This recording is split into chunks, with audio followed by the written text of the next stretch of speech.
The train's whistle cut through the desert heat like a blade through silence. When Evelyn Harper stepped onto that platform in Red Springs, New Mexico territory, she carried everything she owned in one carpet bag and everything she hoped for in a single letter. The man who'd promised her a future stood 20 feet away, surrounded by curious townspeople. She smiled. He stared. And when she spoke his name, Caleb Rowan, he answered with 4 words that shattered her world. I never sent for you. What happened next would force an entire town to choose between judgment and grace, between cruelty and courage. Stay with me until the end, hit that like button, and comment your city so I can see how far this story travels. The platform boards creaked beneath Evelyn's worn boots as she descended from the passenger car, her legs unsteady after 3 days of rattling track and sleepless nights. The New Mexico sun bore down with merciless intensity, turning the air thick and shimmering. Dust devils danced across the distant flats, and the smell of creosote and sage drifted on a breeze too hot to offer relief. She clutched her carpet bag with both hands, pressing the letter against her ribs beneath the fabric of her only decent dress, a faded calico that had seen better days but remained free of patches. Around her, Red Springs Station buzzed with the peculiar energy of a small town greeting the weekly train. Women in bonnets whispered behind gloved hands. Men in dusty work clothes paused mid-conversation to stare. Children pointed. Evelyn had expected attention. Mail-order brides always drew eyes. But she hadn't expected the silence that followed her scan of the crowd, the sudden hush that fell when her gaze landed on a tall man standing near the station house. He was broad-shouldered and sun-darkened, his face partially shadowed by a wide-brimmed hat. Dirt streaked his shirt sleeves and his hands, calloused, strong, hung loose at his sides. He wasn't watching the train. He was watching the timber being loaded onto a freight wagon, his attention fixed on the work with the focus of a man who measured worth in honest labor. "Mr. Rowan?" Evelyn's voice came out steadier than she felt. The man turned slowly, his expression shifting from mild curiosity to something harder to name. His eyes, gray as storm clouds, moved from her face to her bag and back again. Behind him, the murmurs grew louder. "That's me." His voice was rough, unused to unnecessary words. Evelyn tried to smile, though her lips trembled at the corners. "I'm Evelyn Harper, from Pennsylvania." The name hung in the air between them. No recognition flickered in his face. No warmth, no welcome. Just confusion, then something that looked dangerously close to anger. "I don't know you." 3 words. Polite enough on the surface, but heavy with finality. Evelyn's fingers tightened on her bag. Behind Caleb, a woman in an expensive traveling suit leaned toward her companion, lips pursing with satisfaction. A younger man snorted, not bothering to hide his amusement. The station master stopped his work entirely, sensing drama. "The letter," Evelyn managed, her throat suddenly dry. She fumbled with her bag, extracting the envelope with shaking hands. "You wrote to me about a position as your wife." She held it out like evidence at a trial. Caleb didn't take it. He stared at the envelope as though it were a snake coiled to strike, then slowly removed his hat and dragged a hand through dark hair.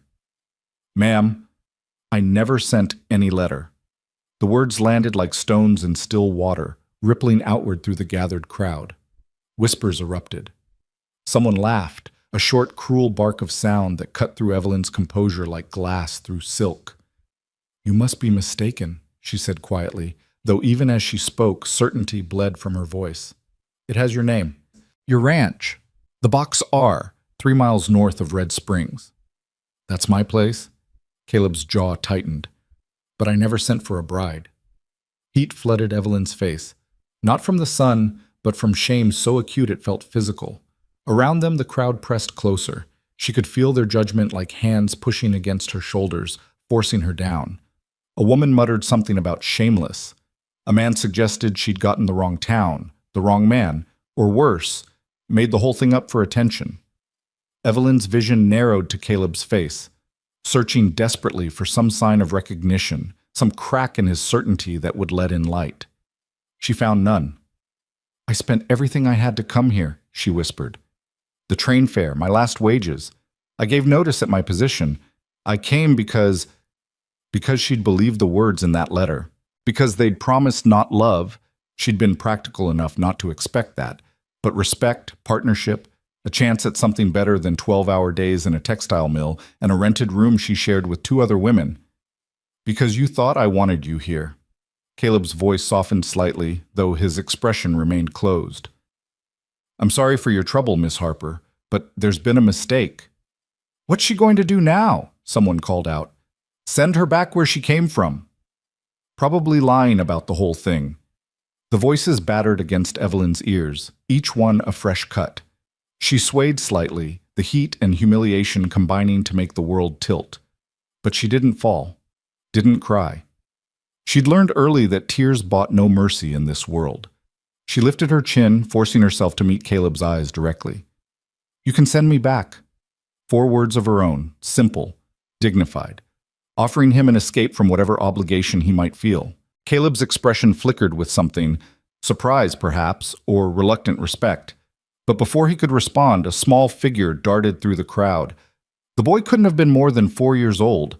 His shirt hung crooked on thin shoulders, his face smudged with dirt, his hair sticking up in brown tufts that defied any attempt at order.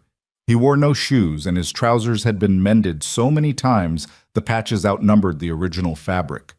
He stopped directly in front of Evelyn and stared up at her with eyes the same stormy gray as Caleb's. You came? The boy said. His voice carried absolute certainty, as though her arrival was the most natural thing in the world. Evelyn's breath caught. The crowd went silent. Luke! Caleb's voice held a warning. Get back here. But the boy didn't move. He reached out with one small, grubby hand and very carefully took hold of Evelyn's skirt, his fingers curling into the fabric with the fierce grip of someone who'd learned early not to let go of what mattered. I wrote you, Luke said, still looking at Evelyn. I told you we needed you. The words fell into the silence like stones into deep water, their ripples spreading outward until they touched everyone present. Evelyn's heart stuttered. She looked from the child's earnest face to Caleb's shocked one and back again. You wrote the letter? Luke nodded solemnly. I know all my letters now, and some words. Mrs. Chen at the Mercantile helped with the hard parts. I told you Pa needs help. I told you I need someone who stays. Caleb moved then, swift and certain, dropping to one knee beside his son. Luke, what did you do? I sent for her. The boy's chin lifted with stubborn pride. Like you said, I could do anything if I tried hard enough. I meant your schoolwork, Caleb said, his voice rough with something that might have been panic or grief or both. Not this. But we do need help, Luke insisted. You work all the time and you're tired and sometimes you forget to eat, and there's no one to help with supper or mending or any of the things Ma used to. Enough. The word came out sharp enough to make the boy flinch. Evelyn watched Caleb's face transform, watched guilt replace anger, watched his shoulders curve inward as though taking a blow. He pulled his son close, one large hand cradling the back of the child's head with heartbreaking gentleness. We talked about this, Caleb said quietly. About your ma. About how some things can't be fixed by wanting them. I know. Luke's voice muffled against his father's shoulder. But maybe some things can. The crowd had gone still as stone. Even the earlier mockers seemed caught by the raw honesty of a child's need laid bare. Evelyn felt tears burning behind her eyes, but she blinked them back, refusing to add her own drama to a situation already heavy with it. Caleb stood slowly, keeping one hand on his son's shoulder. He looked at Evelyn, and for the first time she saw past the hardness to the exhaustion beneath, the bone-deep weariness of a man carrying more than any single person should have to bear. Miss Harper. He said her name carefully, as though testing its weight. I don't know what this is. It's a mistake, Evelyn said quietly. One made with good intentions, but still a mistake. I understand that. I'll take the next train east. When's that? Luke asked, his voice sharp with alarm. 3 days, the station master called out, apparently unable to resist contributing to the spectacle. Next train Saturday morning. 3 days. 72 hours in a town where everyone now knew her as the woman who'd come uninvited, unwanted, the butt of a child's innocent scheme. Evelyn's stomach twisted, but she kept her expression smooth. "I'll find a room somewhere," she said. "I have a little money left." "No respectable boarding house will take you." This came from the woman in the expensive suit, her voice dripping with false sympathy. "Not under these circumstances. A single woman claiming to be a mail-order bride to a man who never sent for her? It looks improper." The implication hung in the air like smoke. Evelyn's cheeks burned, but she refused to look away. "Then I'll sleep at the station." "You will not." Caleb's voice cut across the murmuring crowd with unexpected force. He turned to face the gathered townspeople, his jaw set in a hard line. "This woman came here in good faith, believing what was written in a letter. The fault is mine for not watching my son more closely. But she's done nothing wrong, and she'll be treated with respect while she's in Red Springs." "Respect?" Someone snickered. "She's a—" "Choose your next word very carefully," Caleb interrupted, his voice dropping to something dangerous. "Because whatever you say about her, you'll answer for to me." The man went silent. Others shifted uncomfortably. Evelyn stared at Caleb's broad back, stunned by the sudden protection from a man who just told her he didn't want her. "There's rooms above the dusty rows," a gravelly voice called out. Evelyn turned to see an older woman with silver-streaked hair and shrewd eyes. She wore a practical split skirt and carried herself with the authority of someone used to running things. "Clean enough. Private entrance. She can stay there till Saturday." "The Dusty Rose is a saloon," the expensive-suited woman said, scandalized. "You can't seriously suggest—" "I own it," the older woman said flatly, "and I'm offering. You got a better idea, Margaret?" Margaret had no response. The older woman stepped forward, extending a weathered hand to Evelyn. "Name's Ruth Cartwright. You look about done in, girl. Come on."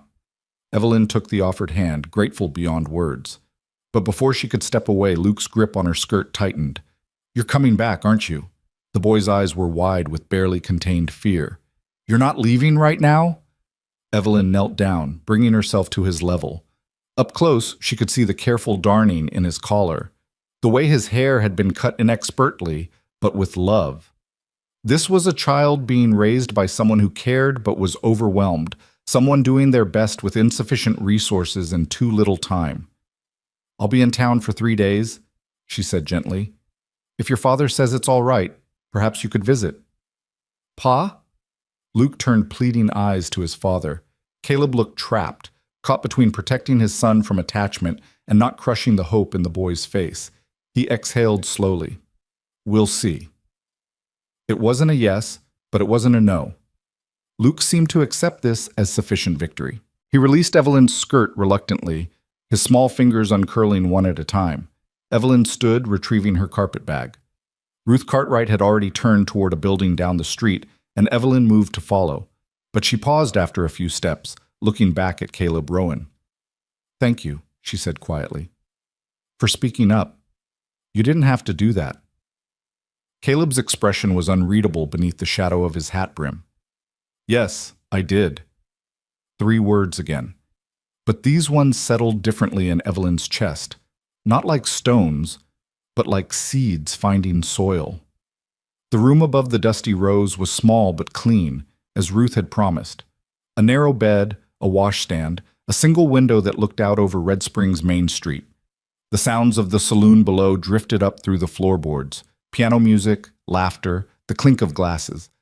But Ruth assured her the noise died down by midnight.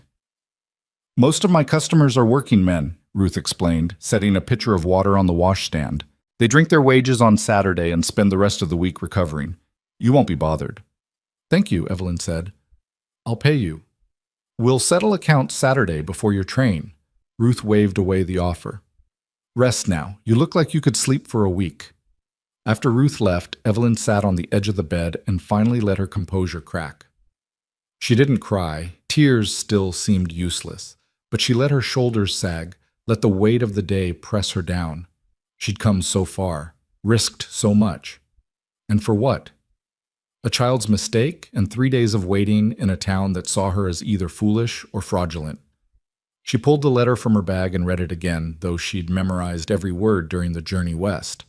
The handwriting was careful, painstaking. Now she understood why. Luke had labored over each letter, probably asking for help with spelling, doing his best to make his plea sound adult and official. Dear Miss Harper, I am looking for a woman of good character to join my household. I have a ranch and a son. Life is hard but honest. I can offer respect and a home. If you are willing, please come to Red Springs, New Mexico territory. I will meet the Saturday train. Caleb Rowan. Except it wasn't Caleb's name at all. It was Luke's Hope, written in careful letters, signed with his father's name because he didn't know his own carried any authority. Evelyn folded the letter and tucked it away. She should be angry, should feel tricked, used, humiliated, but all she could think of was that little boy's face when he'd said, "You came," as though her arrival was a prayer answered. Outside, the sun began its descent toward the horizon, painting the desert in shades of copper and gold. Evelyn washed the travel dust from her face and hands, changed into her other dress, and sat by the window watching Red Springs settle into evening. Lamps flickered to life in windows. Horses were led to stables. Somewhere, a dog barked. Normal life continuing around her disaster. A knock on her door startled her from her thoughts. She opened it to find Ruth holding a tray. "Figured you'd be hungry," Ruth said.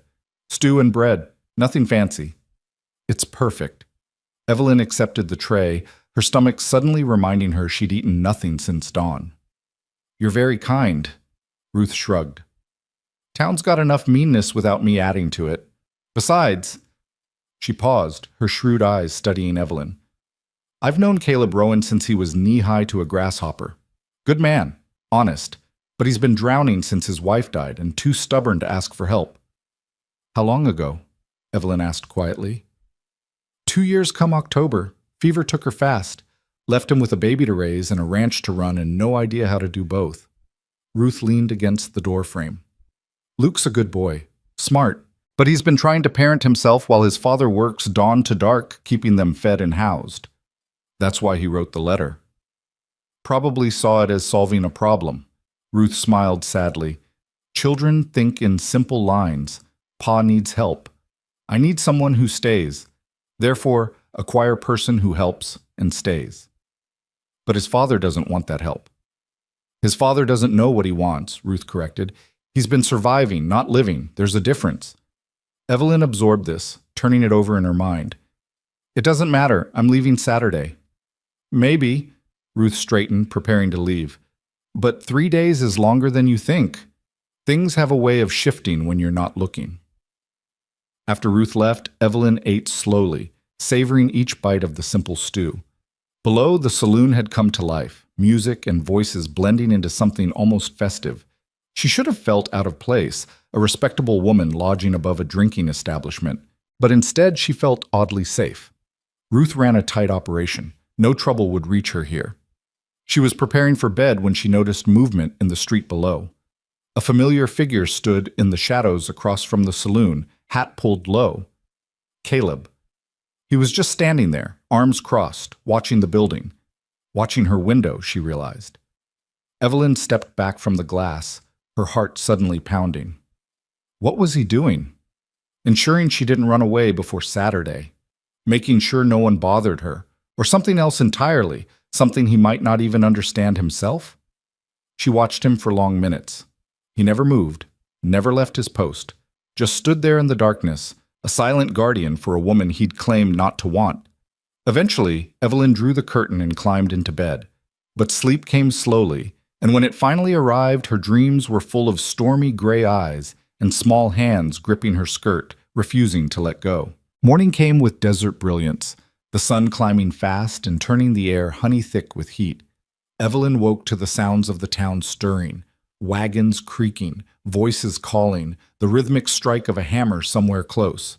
She dressed carefully in her better dress, pinned her dark hair into a neat bun, and descended the exterior stairs to the street. Red Springs looked different in daylight, smaller perhaps, but more solid. The buildings were weathered but sturdy, built to withstand wind and heat and the slow erosion of time. People moved with purpose, going about their work without wasted motion. This was a practical place, she realized, a place that valued function over form. She'd planned to explore the town, perhaps find the mercantile and inquire about purchasing a few necessities, but she'd barely reached the street when she heard her name. Miss Harper. Luke stood a few feet away, alone and breathless, as though he'd run the whole distance from wherever he'd started. His hair stuck up in the same chaotic tufts as yesterday, and his shirt was buttoned wrong, the fabric pulling awkwardly across his thin chest. Luke, Evelyn glanced around. Where's your father? At the ranch. He had to check the herd. The boy edged closer. I came by myself. Does he know you're here? Luke's silence answered the question. Evelyn's stomach sank. She could already imagine the conversation when Caleb discovered his son had run off to town alone. Imagine the anger that would follow, anger she'd somehow be blamed for, as though her mere presence was corrupting his child. You need to go back, she said firmly. Your father will worry.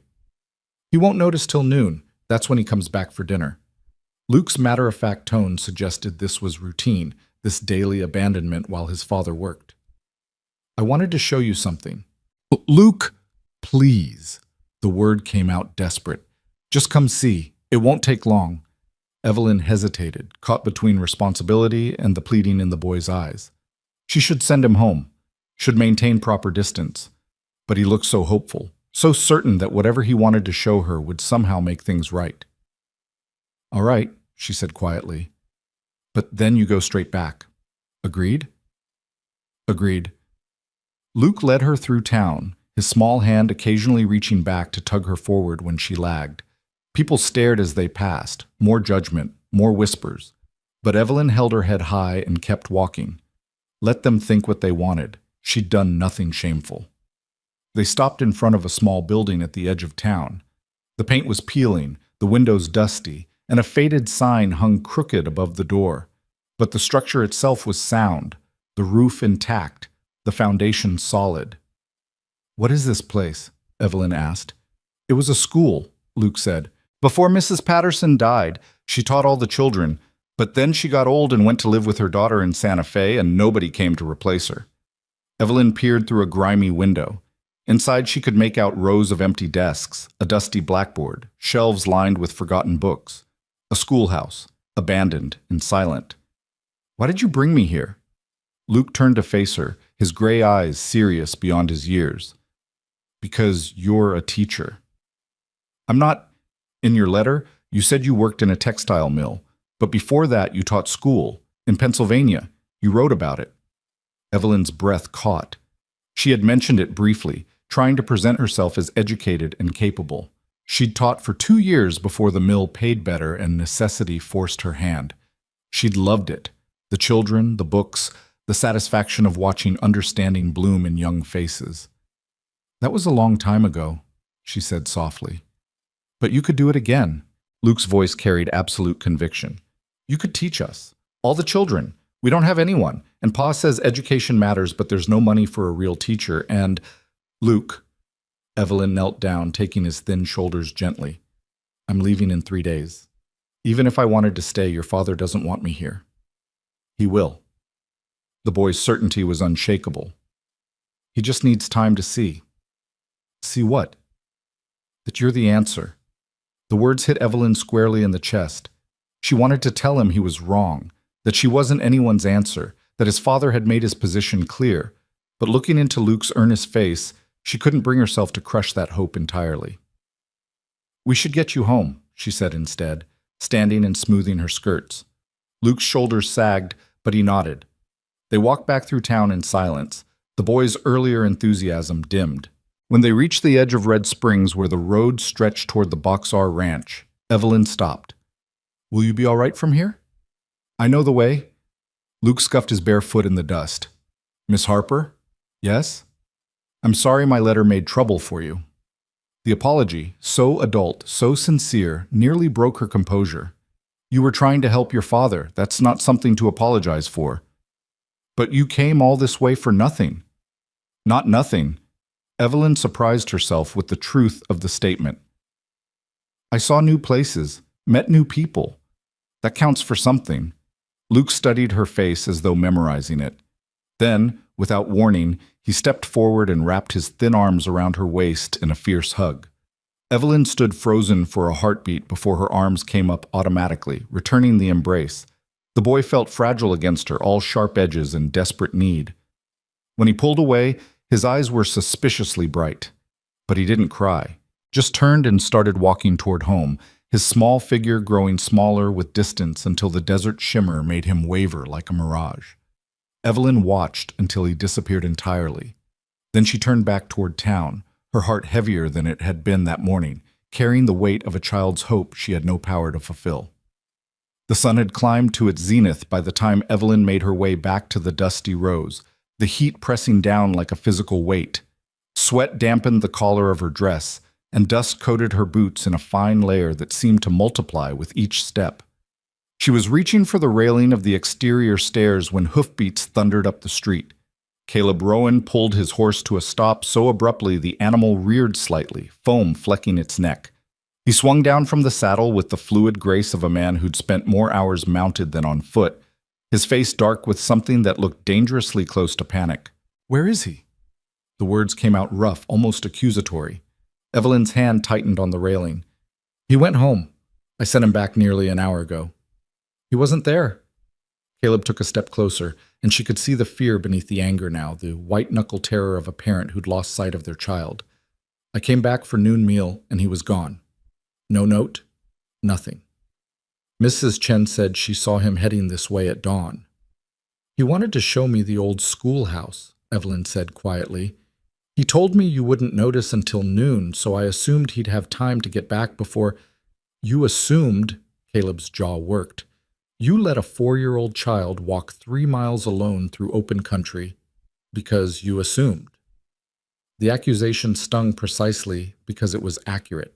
She should have walked him all the way home, should have insisted, should have done a dozen things differently. But she'd been trying to maintain distance, trying not to overstep boundaries that had been made painfully clear.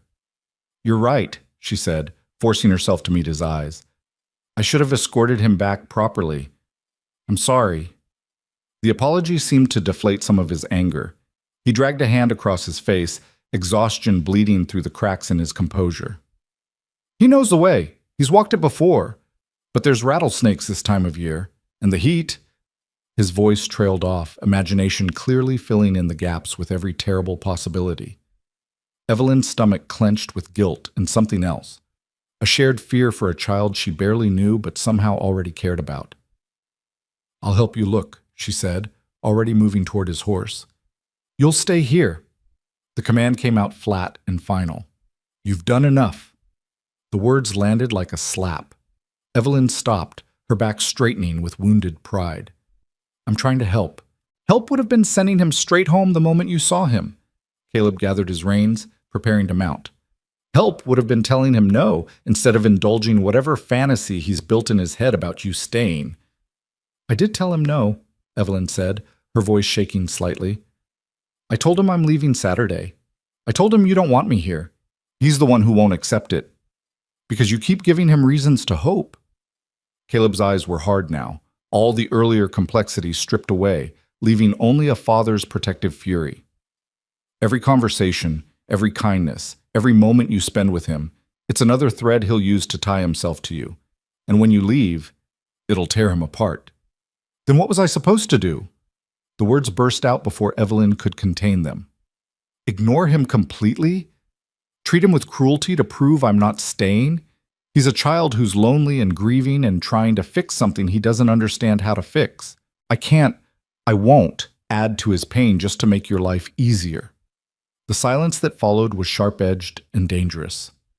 Caleb stared at her with an expression she couldn't decipher, something between anger and something that might have been respect if it weren't so thoroughly buried under fear. "Stay away from my son," he said finally, the words measured and deliberate. "Whatever he wants, whatever he asks for, the answer is no. Are we clear?" "Perfectly." Evelyn's voice had gone cold, a defense mechanism learned in childhood and perfected through years of disappointment. Caleb swung into the saddle and wheeled his horse around without another word. Evelyn watched him gallop back toward the ranch, dust rising in his wake, like accusation made visible. She stood there long after he'd disappeared, her hands clenched at her sides, throat tight with words she couldn't speak, and anger she had no right to feel. "That went well?" Ruth's dry voice came from the saloon doorway. Evelyn turned to find the older woman leaning against the frame, arms crossed, expression knowing. You were listening. Whole street was listening. Caleb's not exactly quiet when he's worked up. Ruth gestured toward the stairs. Come on, you look like you could use something stronger than water. The saloon was dim after the brutal sunlight, the air cooler and smelling of sawdust and whiskey. Ruth led Evelyn to a table in the back corner and poured 2 glasses of amber liquid from a bottle she kept behind the bar. I don't drink, Evelyn started. Today you do.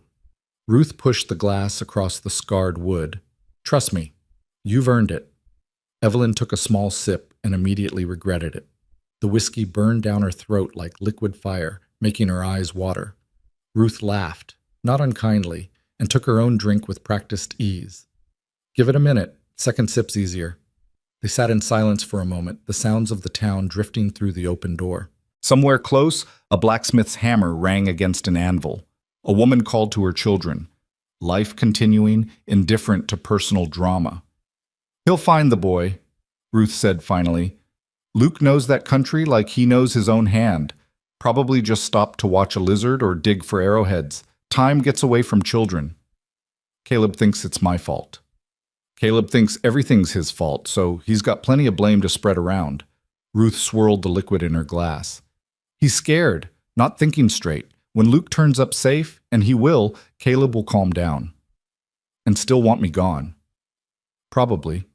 Ruth's honesty was almost comforting in its bluntness. Man's been holding himself together with spit and stubbornness for 2 years. You showing up, Luke attaching himself to you, it threatens the fragile balance he's built. Can't blame him for wanting to protect it. I'm not threatening anything, Evelyn said quietly. I'm leaving in 3 days. Luke will forget about me in a week. Will he? Ruth's sharp eyes pinned her. Or will he spend the rest of his childhood remembering the woman who came because he asked, then left because his father sent her away? The truth of it settled heavy in Evelyn's chest. There was no good outcome here. Stay, and she'd be forcing herself on a man who'd made his position clear, living on charity and pity in a town that would never fully accept her. Leave, and she'd be abandoning a child who'd already lost too much, proving that adults couldn't be trusted, that reaching for help only brought more pain. What would you do? Evelyn asked. If you were me? Ruth was quiet for a long moment, considering. I'd remember that sometimes the bravest thing isn't staying or leaving, it's asking what you actually want, independent of everyone else's needs and fears. I want, Evelyn started, then stopped. What did she want? A home, certainly, security, purpose. But more than that, she wanted to matter. To be chosen, not just needed. To build something that couldn't be taken away by circumstance or misunderstanding. Before she could finish the thought, the saloon door burst open. Luke stood in the entrance, backlit by harsh sunlight, his small chest heaving with exertion. His face was streaked with tear tracks and dust, his eyes wild. Miss Harper. His voice cracked with desperation. You have to come. Pa's hurt. Evelyn was on her feet before conscious thought, the whiskey glass clattering forgotten on the table. Where? The old line shack, mile past the ranch house. Luke gulped air. He was riding hard, looking for me. Horse stepped in a prairie dog hole. Pa's leg. He didn't finish. Didn't need to. Evelyn could imagine it. A horse going down at speed, a rider thrown, bones breaking against hard desert ground. Ruth was already moving, grabbing a leather satchel from behind the bar. Doc's out at the Morrison place delivering a baby. Won't be back till tomorrow at earliest. She thrust the bag at Evelyn. Basic supplies. Bandages, carbolic, laudanum. You know anything about setting bones? No. Evelyn's heart hammered against her ribs. But I can follow instructions. Good enough. Ruth turned to the boy. Luke, get Mr. Patterson from the feed store. Tell him to bring his wagon and blankets, fast as he can. Luke nodded and bolted back into the sunlight. Ruth grabbed Evelyn's arm, her grip surprisingly strong. Listen to me. Caleb's stubborn as a mule and twice as ornery when he's hurt. He'll tell you he's fine, that you should go back to town, that he doesn't need help. Ignore every word. You understand? Yes. And Evelyn? Ruth's expression softened slightly. Whatever he said earlier, Fear talking. Remember that. Evelyn nodded, took the medical bag, and ran. The mile to the line shack felt eternal. Her dress tangled around her legs, her lungs burned with exertion, sweat soaked through her bodice. But she didn't slow. Couldn't. The image of Caleb lying broken in the desert pushed her forward with single-minded determination. Luke led the way with the unerring instinct of a child who'd grown up in this landscape. They cut across open ground, following paths invisible to Evelyn's Eastern-trained eyes. Lizards scattered at their approach. A hawk circled overhead, riding thermals with lazy grace. The land felt vast and indifferent, beautiful and merciless in equal measure. She saw him before they reached the shack. A dark figure sprawled in the shadow of the small building, his horse standing a few yards away, reins trailing.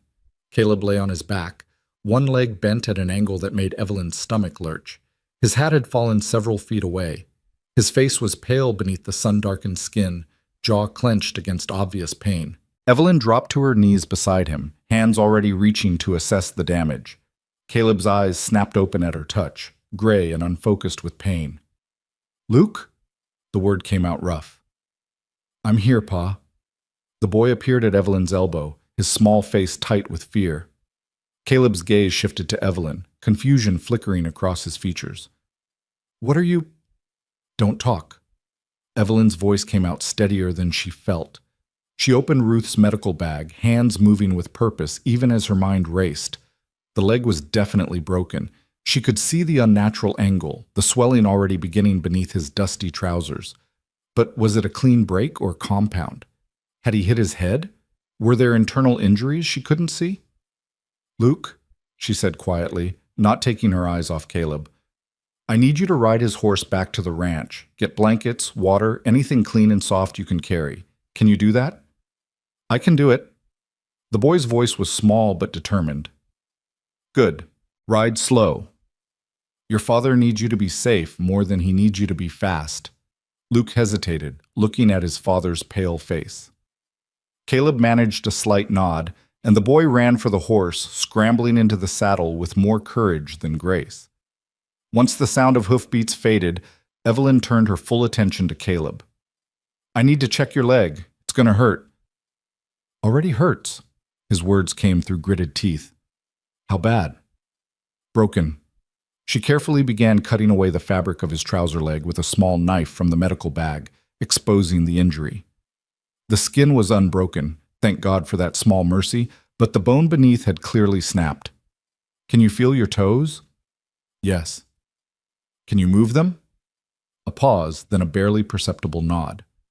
"Some." "Good." That meant the break hadn't severed anything critical. Evelyn pulled out the bottle of laudanum, measuring a careful dose. "This will help with the pain." "Say—" Caleb's hand shot out, gripping her wrist with surprising strength. "No, makes me fuzzy. Need to stay clear." "You're about to have your leg set," Evelyn said firmly. "You don't need to be clear. You need to not go into shock from the pain." "Luke, we'll be fine. Mr. Patterson's bringing a wagon. Ruth's organizing help. Your son is safe and you're going to live. But only if you let me help you. Now take the medicine." For a long moment, Caleb just stared at her. Then slowly, his grip loosened. He accepted the laudanum, swallowing it with visible reluctance. Evelyn waited, watching his breathing, monitoring the color of his skin. The afternoon heat beat down mercilessly, but in the shadow of the line shack, the air held a fraction of coolness. "You were right," Caleb said suddenly, his voice slightly slurred as the medication took hold. "Earlier, about Luke. I was scared. I know. He's all I have left." The confession came out raw. His mother, she was the strong one, the one who knew how to love right. "I'm just trying not to break him." Evelyn's throat tightened. She arranged blankets she'd found inside the shack, creating padding for his injured leg. "You're not breaking him. You're keeping him fed and safe and teaching him right from wrong. That's not nothing. It's not enough. It's what you have." She met his eyes directly. "And it's more than a lot of children get." Caleb's laugh was bitter. "You defending me now, after I told you to stay away from him?" "I'm telling you the truth. There's a difference." The sound of wagon wheels rattling across hard ground saved her from having to say more. Mr. Patterson arrived with Luke perched beside him, the boy clutching an armful of blankets and a canteen.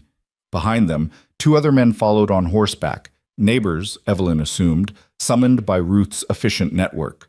What followed was a blur of controlled chaos. The men rigged a makeshift stretcher. Evelyn did her best to stabilize the leg before they moved him, using straight branches from the shack and strips of cloth to create a splint. Caleb bore it with stoic silence, though sweat poured down his face and his hands clenched white-knuckled on the stretcher edges. Luke refused to leave his father's side, his small hand gripping Caleb's sleeve as though physical contact alone could keep disaster at bay. Evelyn's heart ached watching them, this small, fierce family holding together by threads and willpower. The journey back to the ranch was agonizing. Every bump and rut sent visible shockwaves of pain through Caleb's body despite the laudanum. Evelyn walked alongside the wagon, one hand on Luke's shoulder, the other ready to steady the injured leg if needed. The sun continued its relentless descent, painting the desert in shades of amber and shadow. The Boxar ranch house was small but solid, weathered wood and a tin roof that gleamed in the fading light. A porch wrapped around two sides, sagging slightly but functional. Outbuildings dotted the landscape, a barn, a chicken coop, a smokehouse. Everything showed signs of hard use and deferred maintenance, the patina of a place where survival took precedence over aesthetics. They carried Caleb inside to a bedroom that smelled of dust and loneliness. The bed was neatly made, but the room held an abandoned quality, as though someone had stopped living in it and merely existed there instead. Evelyn helped settle him, arranging pillows, checking the splint, monitoring his breathing. "Doc will be here tomorrow," Mr. Patterson said from the doorway. "He'll set it proper. Till then, keep him still and keep that leg elevated." "I will." Evelyn spoke with more confidence than she felt. The neighbors departed with promises to check back in the morning, leaving Evelyn alone with a drugged, injured man and a terrified child in a house she had no business being in. Luke stood in the bedroom doorway, his small frame rigid with barely contained fear. "Is Pa going to die?" The question came out small and broken. "No." Evelyn knelt beside him, taking his thin shoulders gently. "The bone will heal. It'll take time, but he'll be fine." "Promise?" She wanted to give this child the absolute certainty he craved, but she'd learned early that false promises were cruelties dressed as kindness. "I promise I'll do everything I can to help him. That's all anyone can promise." Luke studied her face as though searching for lies, then slowly nodded. "Okay." "Have you eaten today?" Evelyn asked. The boy shook his head. "Then let's fix that. Your father needs rest and you need food. We'll check on him in a bit." The kitchen was sparse but functional. Evelyn found eggs, bread, some bacon that looked reasonably fresh. She cooked while Luke sat at the rough-hewn table, his eyes distant and haunted. When she placed food in front of him, he ate mechanically, as though his body understood the necessity, even if his mind was elsewhere. "Miss Harper?" His voice was barely audible. "Are you going to leave now that Pa's hurt?" The question hung in the air between them, heavy with implications. Evelyn set down her own fork, considering her answer carefully. "Do you want me to leave?" "No." The word came out fierce and immediate. "But what I want doesn't matter. Pa said—" "Your father said those things when he was scared and angry." Evelyn chose her words with care. "Sometimes adults say things they don't entirely mean when they're feeling too much all at once." "But he doesn't want you here." "He doesn't know me. That's different from not wanting me." She reached across the table, covering the boy's small hand with her own. "Luke, I'm not going anywhere until your father is stable and the doctor has seen to him properly. After that, we'll see." It wasn't a promise, wasn't even a commitment, but it was honest, and that seemed to be enough. Luke's shoulders relaxed fractionally, and he returned to his meal with marginally more interest. They ate in silence as twilight deepened into full dark. Evelyn lit lamps, casting the small house in warm, amber light. The sounds of evening drifted through open windows, crickets singing, cattle lowing in distant pastures, the whisper of wind through sage. It should have felt strange playing house in a man's home without invitation or permission. Instead, it felt oddly natural, as though some part of her had been waiting for exactly this kind of quiet domesticity. After Luke finished eating, Evelyn checked on Caleb. He was sleeping, his breathing deep and regular, the lines of pain in his face softened by laudanum and exhaustion. She adjusted his blankets, checked the splint, left water within reach. Then she returned to the kitchen where Luke had slumped forward on the table, his head pillowed on his arms, already half asleep. "Come on," she said softly. "Let's get you to bed." Luke's room was small and spare. A narrow bed, a wooden chest, a few treasured possessions arranged with care. A smooth river stone, a bird's nest, a carved horse that looked handmade, its lines simple but affectionate. Evelyn helped him change into a nightshirt, tucked him in, started to leave. "Will you stay?" Luke's voice was thick with approaching sleep. "Just till I'm asleep?" Evelyn hesitated, thinking of all the reasons she should maintain proper boundaries, should not encourage attachment. Then she looked at his small face, vulnerable in the lamplight, and all the logical arguments dissolved like sugar in water. "I'll stay," she said quietly. She sat on the edge of his bed and, without thinking, began to hum. An old song her own mother had sung, back when she'd been small enough to believe the world was kind.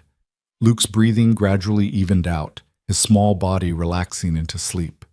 Evelyn watched him for a long moment, this child who'd reached across impossible distance with nothing but faith and careful letters, trying to fix what he didn't understand how to fix.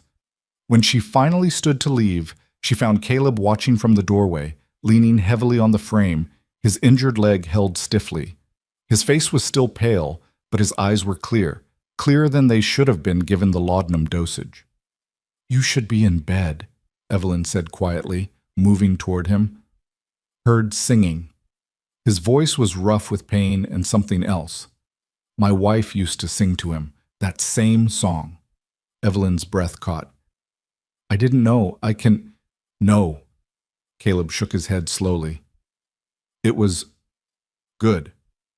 He needs that." They stood in the hallway, the lamp casting long shadows, neither quite sure what to say. Finally, Caleb spoke again, the words coming slow and deliberate. "I'm sorry for earlier. You saved my life today, probably saved my leg, and I treated you like someone who threatened your child," Evelyn finished. "I understand." "Do you?" Caleb's eyes searched her face. "Because I'm not sure I do." The honesty in his voice surprised her. Evelyn gestured toward the bedroom. "You should rest. We can talk tomorrow when you're thinking more clearly." "Tomorrow, Doc will set the bone and tell me to stay off it for weeks." Caleb's jaw tightened with frustration. "How am I supposed to run a ranch from a bed? The cattle need checking, fences need mending, there's a water pump that's been acting up." One problem at a time. Evelyn took his arm, feeling the tension in his muscles. "Right now, the only problem is getting you back to bed before you fall down." She helped him hobble back to his room, steadied him as he lowered himself onto the mattress with visible effort. Sweat beaded his forehead, and his breathing came harsh with suppressed pain. Evelyn poured more laudanum, but he waved it away. "Already took enough. Any more, and I won't wake up if Luke needs me." "I'm here," Evelyn said. "If he needs anything, I'll handle it." "You're staying? Tonight? Unless you'd prefer I send for Ruth or one of the neighbors." Caleb was quiet for a long moment, his expression unreadable in the lamplight. "Stay," he said finally. "Please." The last word cost him something, pride perhaps, or the illusion of self-sufficiency he'd been maintaining through sheer stubbornness. Evelyn nodded, turning to leave, but his voice stopped her at the door. "Miss Harper? Thank you. For today. For all of it." She looked back at him, this proud, wounded man who'd built walls around himself and his son out of fear and love in equal measure. "You're welcome." Evelyn made herself a makeshift bed on the worn sofa in the front room, using blankets she found in a chest. The house settled around her with comfortable creaks and sighs, speaking its own language of age and use. Through the open window, the desert night breathed cool air scented with sage and dust and distance. She should have felt uncomfortable, alone in a strange man's house, her reputation hanging by an even thinner thread than before. Instead, she felt something close to peace. Here, in this small house with a sleeping child and injured man, she had purpose. She mattered. Not because someone had chosen her, but because she'd chosen to stay. Tomorrow would bring complications. The doctor's arrival, questions about propriety, decisions that needed making. But tonight, under the vast New Mexico sky, Evelyn Harper allowed herself to simply be present, to rest without worrying about the future, to let the day's events settle into her bones like dust after wind. Somewhere in the darkness, a coyote called. Another answered. The desert sang its ancient song, and Evelyn, for the first time since stepping off that train, felt like she might finally be finding her place in it. Dawn broke soft and golden across the desert, painting the horizon in shades of rose and copper. Evelyn woke to the smell of coffee, bitter and strong, and the sound of small feet padding across wooden floors. She sat up on the sofa, her back protesting the makeshift sleeping arrangement, and found Luke standing in the kitchen doorway wearing yesterday's wrinkled shirt and an expression of fierce determination. "I made coffee," he announced, "like Pa showed me, for when he has to be up early." Evelyn rose and moved to the kitchen, where a battered pot sat on the stove, steam rising in gentle curls. She poured a cup and took a cautious sip. The coffee was strong enough to strip paint, but it was hot and competently made, and she told him so. "You did well," she said, watching pride bloom across his small face. "Your father will appreciate it." "Is he awake yet?" "I'll check." Evelyn set down her cup and moved quietly to Caleb's room. He was awake, his eyes tracking her movement as she entered, his face drawn with pain that a night's rest hadn't eased. The splint remained secure, but the swelling had increased, his leg grotesquely misshapen beneath the bandages. "How do you feel?" she asked, already knowing the answer. "Like a horse fell on me." His attempt at humor came out strained. "Doc here yet?" "It's barely past dawn. He'll come when he can." Evelyn approached the bed, her fingers moving to check his pulse. Strong and steady, if faster than ideal. "Luke made coffee. Would you like some?" That coffee could wake the dead, but Caleb's expression softened when he said it, the corner of his mouth lifting fractionally. "Boy means well." "He's worried about you." "I know." Caleb shifted slightly, then hissed with pain. "This is bad timing. Cattle need moving to summer pasture within the week. If I'm laid up, then we'll figure it out." The words were out before Evelyn could consider their presumption. She felt Caleb's gaze sharpen on her face. "We." The single word carried weight. Evelyn busied herself adjusting his pillows, avoiding direct eye contact. "Someone needs to manage things until you're mobile, unless you have other arrangements.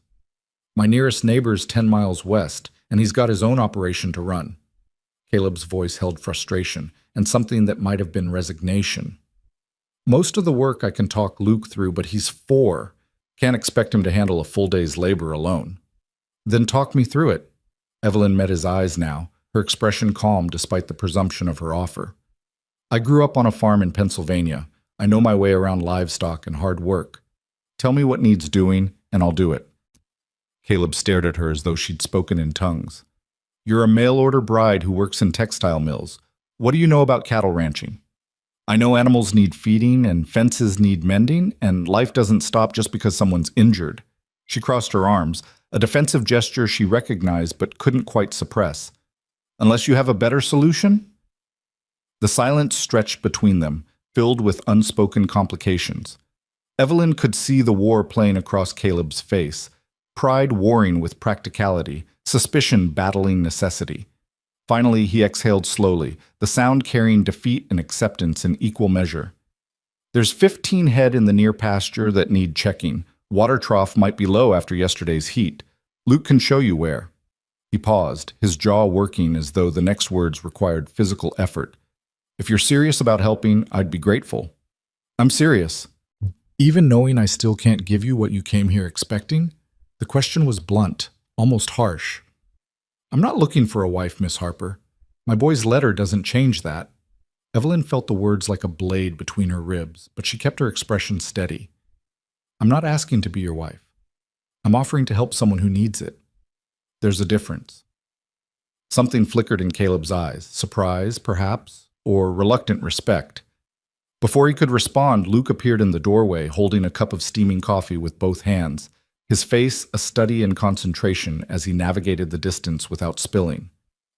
"I brought you coffee, Pa." The boy's voice carried such earnest hope that Evelyn's throat tightened. Caleb's expression transformed, all the hardness melting away. "Thank you, son. Smells strong enough to raise the barn roof." Luke beamed, setting the cup carefully on the bedside table. "Miss Harper said I did good." "She's right." Caleb reached out and ruffled the boy's chaotic hair with obvious affection. "You're a good helper. Always have been." "Can I help Miss Harper with the cattle today?" Luke turned pleading eyes on his father. "I know where everything is. I can show her." Caleb hesitated, his gaze shifting between his son and Evelyn. She could see the calculation behind his eyes, weighing his child's safety against the reality of his own incapacity. "You stay close to Miss Harper at all times. You don't wander off. You don't try to do anything she doesn't specifically ask you to do. Understood?" "Yes, Pa." Luke's entire body vibrated with excitement.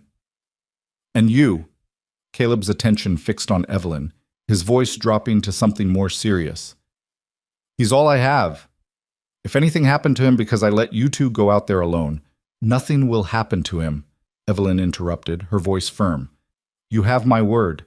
Caleb studied her face for a long moment, then nodded slowly. "There's a rifle above the door. You know how to use one?" "I can manage." "Take it anyway. Rattlesnakes are active this time of year, and there's been cougar sign up in the rocks." He shifted again, grimacing with pain. "And Miss Harper? If you see any cattle that look sick or injured, don't try to handle it yourself. Just note the location and we'll figure it out when Doc gets here." Evelyn wanted to say more, to acknowledge the trust he was extending despite his reservations, but Luke was already pulling at her hand, eager to begin the day's adventure. She let herself be led outside into the cool morning air, the rifle a comfortable weight across her shoulders. The near pasture stretched across rolling terrain dotted with sage and scrub grass. The cattle scattered across the landscape like dark boulders. Luke kept up a steady stream of chatter as they walked, pointing out landmarks and sharing information with the unselfconscious enthusiasm of childhood. "That's the old oak tree where Ma used to bring picnics. See how it's got the bent branch? Pa says lightning did that before I was born. And over there's where I found an arrowhead once. Pa said it was probably from the Apache, from before they had to leave." His small hand tightened in hers. "Do you think they miss it? Their home?" The question caught Evelyn off guard with its depth. "I imagine they do. Everyone misses home when they're forced to leave it." "Like you?" Luke looked up at her with those serious gray eyes. "Do you miss Pennsylvania?" Evelyn considered this as they walked, her boots crunching on sun-hardened earth. "I miss some things, the green, the way rain smells different there. But I don't think I miss it the way you mean, because I'm not sure it was ever really home." "What makes a place home?" The question was so earnest, so genuinely curious, that Evelyn found herself answering with more honesty than she'd intended.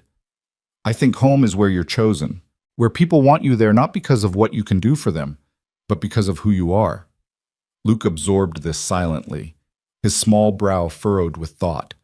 Then, with the devastating simplicity of childhood, he said, "I want you here because of who you are." Evelyn's breath caught. She squeezed his hand gently, unable to trust her voice for a response. They walked on in companionable silence, the sun climbing higher, the day's heat beginning to build. The cattle were in reasonable condition. Caleb clearly took his work seriously despite being overwhelmed. Evelyn checked each animal with practiced efficiency, looking for signs of injury or illness, making mental notes of everything that needed attention. The water trough was indeed low, and she spent the better part of an hour working the hand pump while Luke collected eggs from the chicken coop and chattered about his father's plans for expanding the herd. By mid-morning, the sound of an approaching wagon drew them back toward the house. Doc Morrison arrived in a dusty surrey, his black bag worn smooth with years of use, his weathered face kind beneath a shock of white hair. Ruth Cartwright rode beside him, and behind them came 3 more wagons carrying what looked like half the town. "Heard Caleb took a fall," Doc said, climbing down with the stiffness of a man who'd spent the night delivering a difficult birth. "Thought I'd better bring reinforcements." The reinforcements turned out to be a collection of ranch wives bearing food, clean bandages, and the determined expressions of women who'd decided to take charge. They swept into the house with practiced efficiency, clucking over Caleb's condition, organizing supplies, transforming the sparse bachelor household into something that felt almost festive despite the circumstances. Evelyn found herself swept aside, suddenly unnecessary in the face of such competent invasion. She stood on the porch, watching through the window as the women worked, feeling oddly displaced. Ruth joined her, 2 cups of fresh coffee in hand. "Don't take it personal," Ruth said, handing over a cup. "They mean well, but a man getting hurt is an excuse for the women to gather, and they don't get many of those out here." "I'm glad they came." Evelyn meant it. "He needs proper care." "He needs more than that." Ruth's sharp eyes tracked the activity inside. "Man's been running himself ragged for 2 years. Neighbors have tried to help, but Caleb's got too much pride to accept charity. Maybe this'll force him to realize he can't do everything alone." Through the window, Evelyn could see Doc Morrison examining Caleb's leg with gentle competence, while 2 women stood by with supplies. Luke hovered in the doorway, his small face tight with worry, until one of the wives, a plump woman with kind eyes, pulled him aside and pressed a cookie into his hand. "They're good people," Ruth continued. "Caleb's respected here. His wife was well loved. When she died, the whole community grieved. But grief makes some people reach out and others pull back. Caleb pulled back. Can't blame him for that." "No, but you can worry about him." Ruth sipped her coffee. "And about the boy. Luke needs more than his father can give right now. Needs schooling, needs children his own age, needs a woman's influence. Everyone sees it except Caleb." "He sees it," Evelyn said quietly. "That's why Luke's letter frightened him so much. Because he knows his son needs something he can't provide, and accepting help feels like admitting failure." Ruth turned to study Evelyn's profile. "You see a lot for someone who's been here 3 days. Some things are universal." Evelyn finished her coffee, the bitter taste grounding her. "Pride and fear and love all mixed up until you can't tell which is which." Inside, Doc Morrison emerged from the bedroom, wiping his hands on a cloth. He spotted Evelyn through the window and gestured for her to come in. She entered to find Caleb propped against fresh pillows, his leg now encased in a proper plaster cast. His face was pale and slick with sweat, but his eyes were clear. "Clean break," Doc announced. "Set it proper, but he'll need to stay off it for 6 weeks minimum. No weight-bearing, no riding, no foolish heroics." He fixed Caleb with a stern look. "That means actually staying in bed, not dragging yourself around the house the moment my back's turned." 6 weeks. Caleb's voice was flat. "Doc, I can't." "You can, and you will, unless you want to spend the rest of your life with a limp." Doc's tone brooked no argument. "I've seen men try to rush recovery from breaks like this. Best case, they heal crooked. Worst case, they don't heal at all." The women had gathered in the bedroom doorway, listening with grave attention. One of them, a tall woman with steel-gray hair and capable hands, stepped forward. "My husband and sons can handle the cattle move," she announced. "Patterson men know their way around livestock. We'll get your herd to summer pasture by week's end." "Margaret, I can't ask you to—" Caleb started. "You're not asking. We're telling." Margaret's voice held the authority of someone used to organizing entire communities. "And Sarah Chen's boy can handle your daily chores for the next month. He's 14 and strong as an ox." "We'll rotate meals," another woman added. "Each family takes a day. Keep you and the boy fed proper while you're laid up." Evelyn watched Caleb's face as the offers piled up, saw him struggle between gratitude and the stubborn independence that had carried him through 2 years of widowhood. Finally, his shoulders sagged in surrender. "I appreciate it," he said quietly, "more than I can say." The women beamed, pleased to have won, and dispersed to organize their efforts with military precision. Doc Morrison packed his bag, left instructions for wound care and pain management, and departed with promises to check back in a few days. Within an hour, the house had emptied again, leaving only Ruth, Evelyn, Luke, and Caleb in the sudden quiet. "Well," Ruth said, breaking the silence, That's sorted then. You're cared for, the ranch is handled, and you've got nothing to do but heal. She turned to Evelyn. Which means you're free to head back to town. Get ready for that Saturday train. The words hung in the air like an executioner's blade suspended above a neck. Evelyn felt Luke's immediate tension, saw his small body go rigid. Caleb's expression closed off, becoming unreadable. Right, Evelyn said slowly. The train. Unless... Ruth's eyes glinted with something that might have been mischief. Unless there's a reason to stay. Community could use a school teacher. That old building's been sitting empty for near 2 years now. Children are growing up half-educated or not at all. Ruth, Caleb's voice held a warning. Just stating facts. Ruth held up her hands in mock innocence. Town council's been talking about finding someone to reopen the school. Can't pay much. Maybe enough for room and board if the teacher's reasonable. But it's honest work, and Lord knows these children need it. Evelyn's heart began to hammer against her ribs. She looked at Luke, whose eyes had gone wide with desperate hope. Looked at Caleb, whose face remained carefully neutral despite the tension in his jaw. Looked at Ruth, who was watching her with the sharp attention of someone who'd just moved a decisive chess piece. I'm not certified to teach in New Mexico territory, Evelyn said, even as part of her mind was already calculating possibilities. Territory's not picky about credentials, Ruth replied. Can you read and write and cipher? Can you keep order in a classroom? That's all we need. I taught for 2 years in Pennsylvania, primary grades. Good enough for Red Springs. Ruth stood, brushing dust from her skirt. Think about it. I'll talk to the council, see what kind of arrangement we can make. Meanwhile, I need to get back to the Dusty Rose before my afternoon customers drink all my profits. She departed in a swirl of practical efficiency, leaving Evelyn standing in the front room feeling as though the ground had shifted beneath her feet. Luke had attached himself to her side, his small hand gripping her skirt with that familiar, fierce determination. You could stay, he whispered. You could teach school and live here and... Luke! Caleb's voice cut across his son's hopeful planning. Come here, please. The boy reluctantly released Evelyn's skirt and moved to his father's bedside. Caleb took his son's small hand in his own larger one, his expression gentle but firm. I know what you want, Caleb said quietly. But Miss Harper has her own life, her own plans. She came here expecting one thing and found something completely different. We can't ask her to change everything just because we need help. But she wants to stay. Luke's voice trembled. I can tell. Wanting and doing are different things.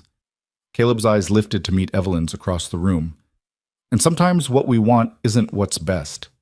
The words felt directed at her as much as at his son. Evelyn understood what he was doing, trying to protect Luke from disappointment, trying to keep his own boundaries clear, trying to prevent the complications that would arise from her staying. It was reasonable, practical, the right thing to do. But standing there in that small house, with afternoon light streaming through clean windows and a child looking at her with such naked hope, Evelyn found herself tired of reasonable, tired of practical, tired of always choosing the safe path that led nowhere she actually wanted to go. What if I wanted to stay for myself? The words came out quietly, but clearly. Not because you need help or because Luke wants it, but because this is the first place I've been in years that felt like it might become home? Caleb's expression flickered with surprise. You don't know anything about this place, about the life here. It's hard, Miss Harper. Hot in summer, cold in winter, isolated most of the year. Town's barely big enough to call itself that. Nearest city's 2 days by train. It's not Pennsylvania. No, it's not. Evelyn moved closer, her hands clasped in front of her to keep them steady. Pennsylvania was working 12-hour shifts in a textile mill, sharing a room with 2 other women, saving every penny for a future that never seemed to arrive. Here, I could teach, could do work that matters, could build something of my own. Teaching pays almost nothing. I don't need much. You'd be alone. A single woman in a small town. People talk. People have been talking since I stepped off that train. Evelyn's voice carried an edge now. I survived their judgment then. I can survive it now. Caleb stared at her, and she could see him struggling with arguments he couldn't quite articulate. Finally, he spoke, his voice low and rough. Why would you do this? Really? Evelyn took a breath, searching for words that would convey truth without revealing too much of the desperate hope building in her chest. Because for the first time in my life, I have a choice. Not just reacting to circumstances or taking whatever's offered, but actually choosing what I want to do with my days. And if I'm choosing, I choose to stay. The silence that followed was heavy with unspoken things. Luke looked between the adults, hardly daring to breathe. Caleb's jaw worked as though chewing on responses he couldn't quite swallow. "If you stay," he said finally, "it's not because of any obligation to me or Luke. It's not charity or pity or trying to fix something that can't be fixed. It's because you genuinely want this life. You understand that?" "I understand." And when you realize how hard it is, when winter comes and the wind cuts through these walls and you're teaching children who can barely afford paper for their lessons, you don't get to blame us for not warning you. "I won't." Caleb exhaled slowly, and Evelyn watched something in him shift. Not acceptance exactly, but perhaps the beginning of it. "Then I suppose you should talk to Ruth about the council meeting, and the schoolhouse will need work before it's fit for teaching. Roof probably leaks, floor needs repair. I can handle it." Evelyn allowed herself a small smile. "I'm good with hard work, remember?" Luke made a sound that might have been a laugh or a sob of relief. He launched himself at Evelyn, wrapping thin arms around her waist, with enough force to make her stagger. She steadied herself and returned the embrace, feeling the boy's racing heartbeat against her ribs. "You're staying," he said into her dress, his voice muffled but jubilant. "You're really staying." "I'm staying," Evelyn confirmed, the words settling into her bones with surprising certainty. Over Luke's head, her eyes met Caleb's. His expression was complicated. Relief and worry, and something else she couldn't quite name. Not welcome exactly, but perhaps the beginning of acceptance. A grudging acknowledgement that sometimes the help you needed arrived in unexpected packages, carrying letters you never sent. The afternoon stretched into evening, measured in small tasks and quiet conversations. Evelyn prepared a simple supper while Luke alternated between helping and getting underfoot in the way of excited children everywhere. Caleb dozed fitfully, the laudanum and his body's need for healing pulling him under, despite his obvious desire to stay alert. After the dishes were washed and Luke had been persuaded into bed, Evelyn found herself once again on the front porch, watching stars emerge in the darkening sky.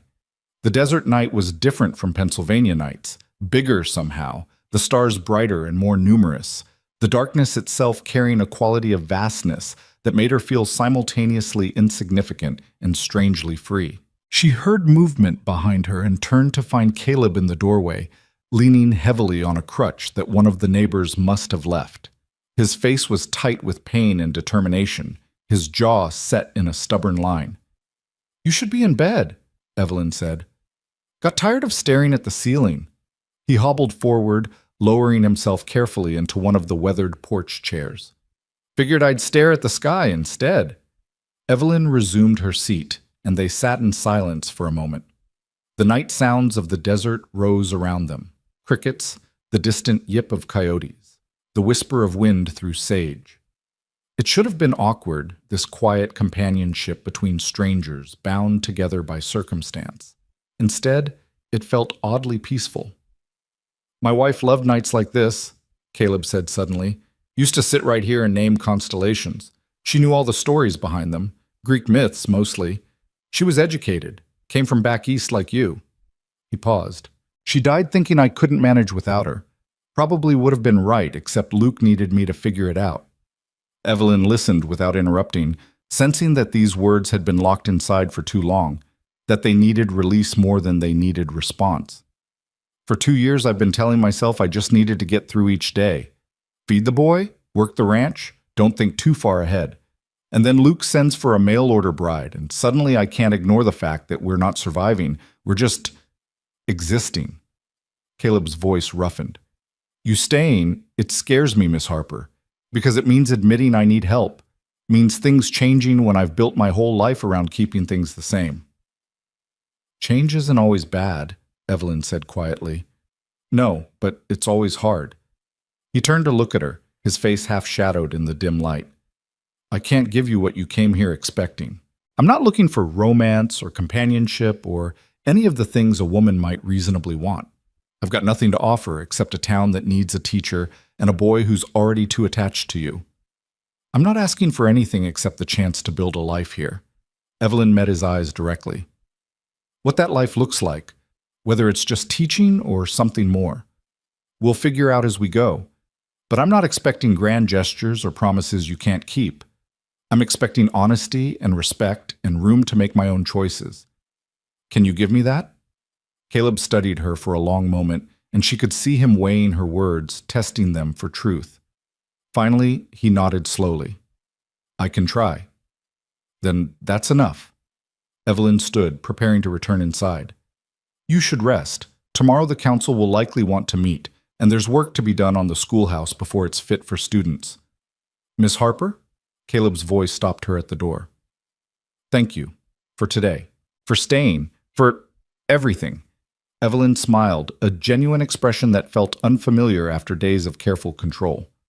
You're welcome, Mr. Rowan. Caleb, he corrected, if you're staying, might as well use my given name. Evelyn, she replied.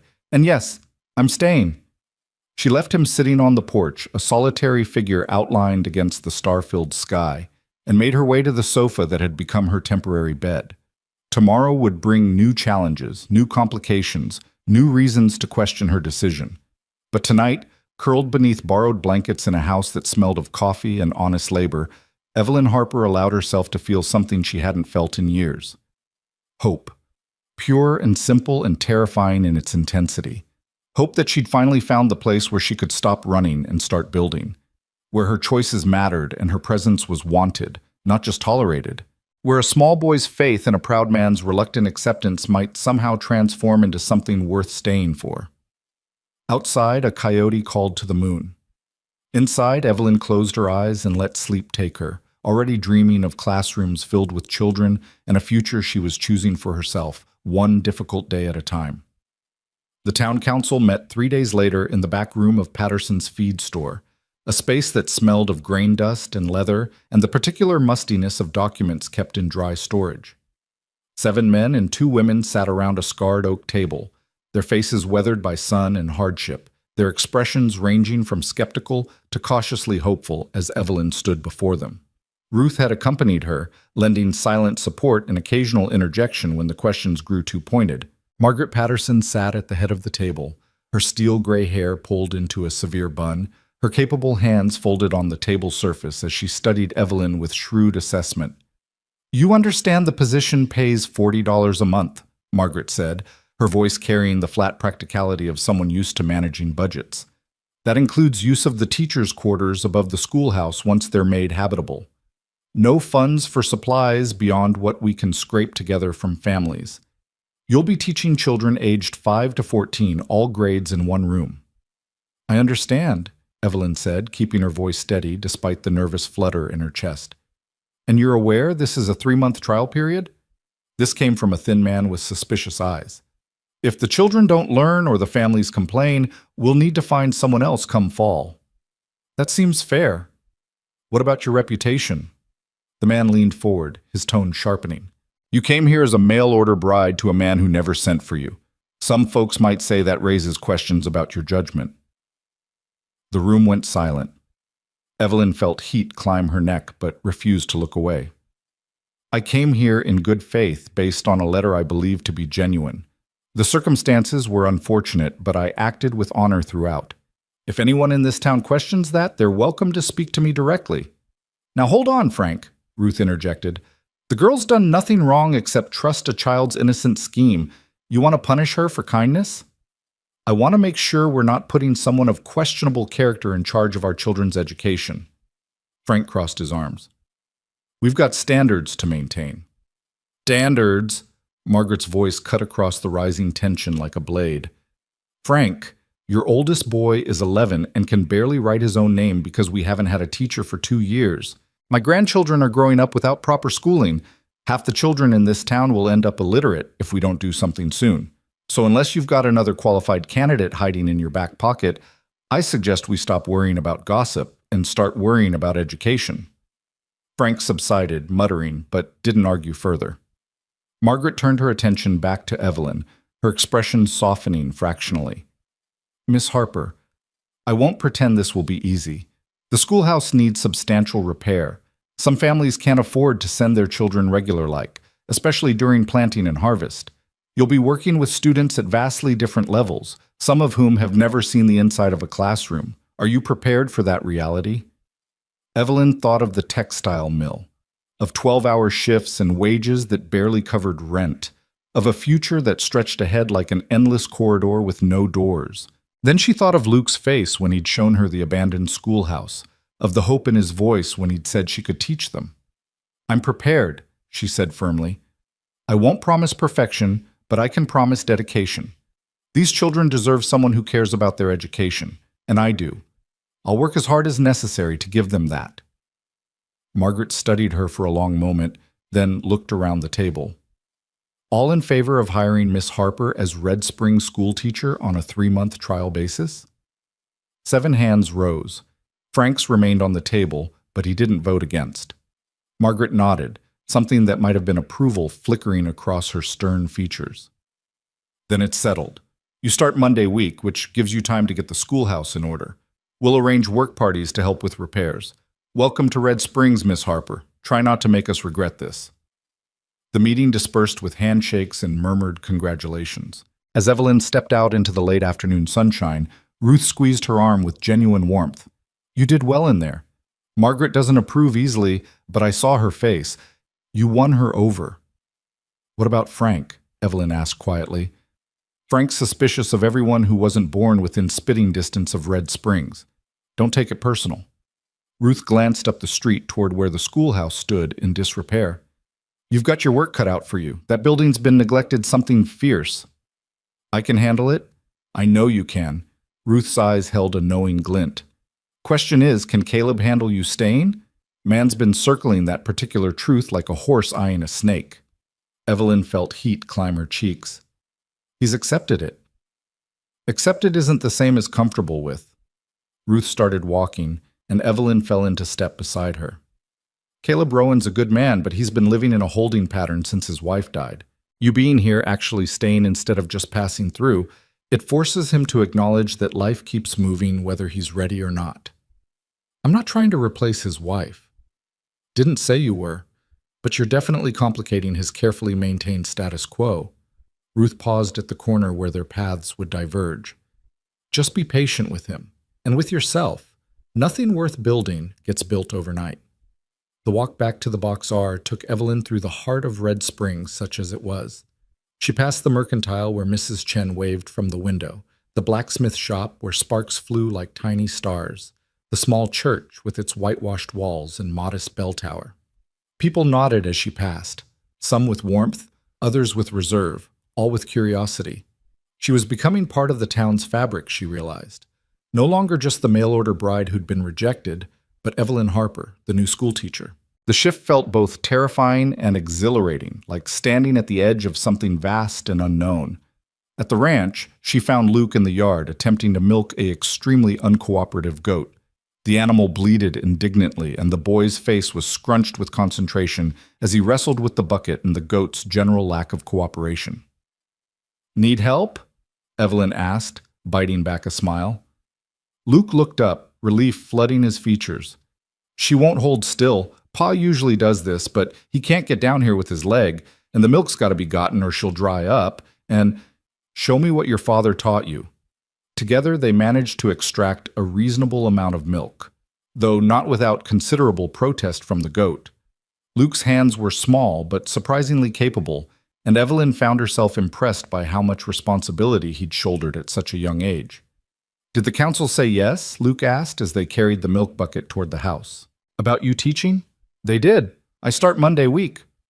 The boy's whoop of joy startled the chickens into a flurry of indignant clucking. He set down his end of the bucket and threw his arms around Evelyn's waist in an exuberant hug. "I knew they would. I knew it." His voice was muffled against her dress. "Now you'll really stay, forever and ever." Evelyn's throat tightened at the certainty in his voice. She knelt down, bringing herself to his level, her hands gentle on his thin shoulders. "Luke, I'll stay as long as I can, but forever is a long time, and life has a way of changing when we don't expect it. I need you to understand that." "But you won't leave like Ma did." The question came out small and frightened. "You won't just Stop being here? The grief in his voice broke something in Evelyn's chest. She pulled him close, feeling his small body tremble with barely contained emotion. I'm not going anywhere by choice, she said firmly. Your mother didn't leave because she wanted to. Sometimes things happen that are beyond anyone's control. But I promise you, as long as I have a say in the matter, I'll be here. Luke clung to her for a long moment before pulling back, swiping at his eyes with the back of his hand. Pa says promises are serious, that you shouldn't make them unless you mean them all the way through. Your father's right, and I mean this one all the way through. They carried the milk inside to find Caleb sitting at the kitchen table, his casted leg propped on a chair, a ledger open before him. He looked up as they entered, his expression softening when he saw his son's face. Goat give you trouble? Miss Evelyn helped. Luke set the bucket on the counter with careful pride. And guess what? The council said yes, she's going to be our teacher. Caleb's gaze shifted to Evelyn, something complicated moving behind his eyes. That's so. Start Monday week, 3-month trial period. Evelyn busied herself straining the milk, avoiding direct eye contact. The schoolhouse needs work first. Margaret mentioned organizing repair parties. I'll send word to the neighbors. We can have it fixed up in a few days if enough hands show. Caleb paused, then added quietly, Congratulations. It's good work you'll be doing. The simple words carried more weight than their surface meaning. Evelyn recognized them for what they were, an acknowledgement, perhaps even an acceptance. Not of her presence in his life necessarily, but of her right to build a life here independent of him. Thank you, she said, meeting his eyes briefly. I appreciate that. The next few days passed in a blur of activity. True to Caleb's word, neighbors arrived at dawn on Saturday with tools and materials and the kind of organized efficiency that came from communities used to helping each other survive. The schoolhouse became a hive of purposeful chaos. Men repaired the roof, replaced rotten floorboards, reinforced the foundation. Women scrubbed windows until they gleamed, beat dust from forgotten textbooks, sewed curtains from donated fabric. Children ran messages and fetched supplies and generally got underfoot with the enthusiasm of youth. Evelyn worked alongside them, her hands blistering from unfamiliar labor, her back aching from hours of scrubbing and lifting and organizing. But with each hour of work, the building transformed. The dusty tomb became a place of potential, its bones solid, its purpose restored. Luke appointed himself her personal assistant, following her everywhere with tools and questions and endless commentary. He showed her where Mrs. Patterson used to keep the chalk, how the old stove worked, which desk had been his mother's when she'd attended school there as a girl. Ma used to tell me about learning her letters, Luke said, running his small hand over the carved surface of a weathered desk. She said education was the most important thing anyone could give a child, more important than land or money or anything you could hold in your hands. Your mother was a wise woman. Pa says I have her mind. Pride and sadness mingled in the boy's voice. Says she was the smartest person he ever knew, and I should honor her by learning everything I can. Evelyn knelt beside him, studying the faint initials carved into the wood. Then that's what we'll do. We'll learn everything we can, and we'll make her proud. By Sunday afternoon, the schoolhouse was ready. Fresh paint gleamed on the walls, new glass sparkled in the windows. The wood stove stood clean and functional. Desks had been arranged in neat rows, a blackboard hung on the front wall, and shelves held a modest collection of books donated from various households. Evelyn stood in the doorway as the last of the workers departed, overwhelmed by what had been accomplished in such a short time. This was community, she realized. This was what it meant to belong somewhere, not just being present, but being woven into the fabric of mutual support and shared purpose. Looks good, Caleb's voice came from behind her. He'd insisted on coming despite his injury, supervising from a chair on the porch while Luke ran messages. Now he stood leaning heavily on his crutch, his face tired but satisfied. Better than it's looked in years. They did beautiful work. Evelyn couldn't keep the emotion from her voice. Everyone did. They did it for the children and for you. Caleb's gaze moved across the transformed space. You've already made a difference here, Evelyn. People see that. The use of her given name sent a small shock through her system. It was the first time he'd used it unprompted, and the intimacy of it felt significant somehow. I haven't done anything yet except accept help, she said. You stayed. In a place like this, that means something. He shifted his weight, grimacing with discomfort. Most people who come out here looking for something better take one look at the reality and catch the next train east. You looked at the reality and decided it was worth the work. Evelyn turned to face him fully, studying his weathered features in the golden afternoon light. Are you glad I stayed? Honestly? The question hung between them, too large and complicated for simple answer. Caleb was quiet for a long moment, his jaw working as though chewing on words he wasn't sure he should speak. I don't know yet, he said finally, his honesty almost brutal in its directness. Part of me is grateful. You've been good for Luke, good for this community. But part of me is still waiting for the other shoe to drop, for this to get complicated in ways I'm not prepared to handle. What complications are you expecting? I don't know. That's what scares me. He met her eyes directly. You're not just passing through anymore. You're building a life here, which means eventually we're going to have to figure out what that means for all of us. Before Evelyn could respond, Luke came running up the path, his face flushed with exertion and excitement. Miss Evelyn, come quick! There's a man at the house asking for you. Evelyn's stomach clenched with sudden apprehension. What kind of man? Fancy clothes. Big horse. He says he's from Pennsylvania, and he has papers about you. Caleb's expression darkened immediately. He exchanged a quick glance with Evelyn, then gestured toward the ranch house. Let's go see what this is about. They made their way back with Luke running ahead, his excitement dimmed by confusion at the adult's tension. As they approached the house, Evelyn saw the man Luke had described, tall, well-dressed in an Eastern-cut suit, standing beside a fine bay horse. He turned as they approached, his eyes fixing on Evelyn with an intensity that made her skin crawl. Miss Evelyn Harper? His voice was cultured, educated, carrying the accent of Philadelphia's better neighborhoods. I'm Evelyn Harper. My name is Richard Morrison. I represent the estate of your late uncle, Thaddeus Harper. He withdrew papers from an inner pocket. I've been searching for you for some time. You're a difficult woman to locate. Evelyn's mind raced. Uncle Thaddeus had been her father's older brother, a wealthy merchant she'd met perhaps 3 times in her life. They'd had no relationship to speak of. He'd disapproved of her father's choices, cut contact decades ago. My uncle died? 6 months ago. He left no children, no surviving siblings. His will names you as his sole heir. Morrison's expression remained professionally neutral. You've inherited a considerable estate, Miss Harper. Property, investments, assets totaling approximately $40,000. The number was so absurd, so impossibly large, that Evelyn couldn't process it. $40,000. More money than she could imagine. More than she'd earn in a lifetime of teaching. That can't be right. I assure you it is. However, there are conditions. Morrison's tone sharpened. Your uncle's will stipulates that you must return to Pennsylvania to claim the inheritance. You must establish residence in Philadelphia, manage the estate personally, and conduct yourself in a manner befitting the Harper name. The will further specifies that should you refuse these conditions or fail to return within 60 days of notification, the entire estate passes to charitable organizations. Evelyn felt the ground shift beneath her feet. Beside her, Caleb had gone very still, his knuckles white on his crutch. Luke pressed against her side, his small hand finding hers. Why would he do this? Evelyn asked, her voice barely above a whisper. We weren't close. He never acknowledged my existence. I cannot speak to your uncle's motivations. I can only present the terms of his will. Morrison's expression softened fractionally.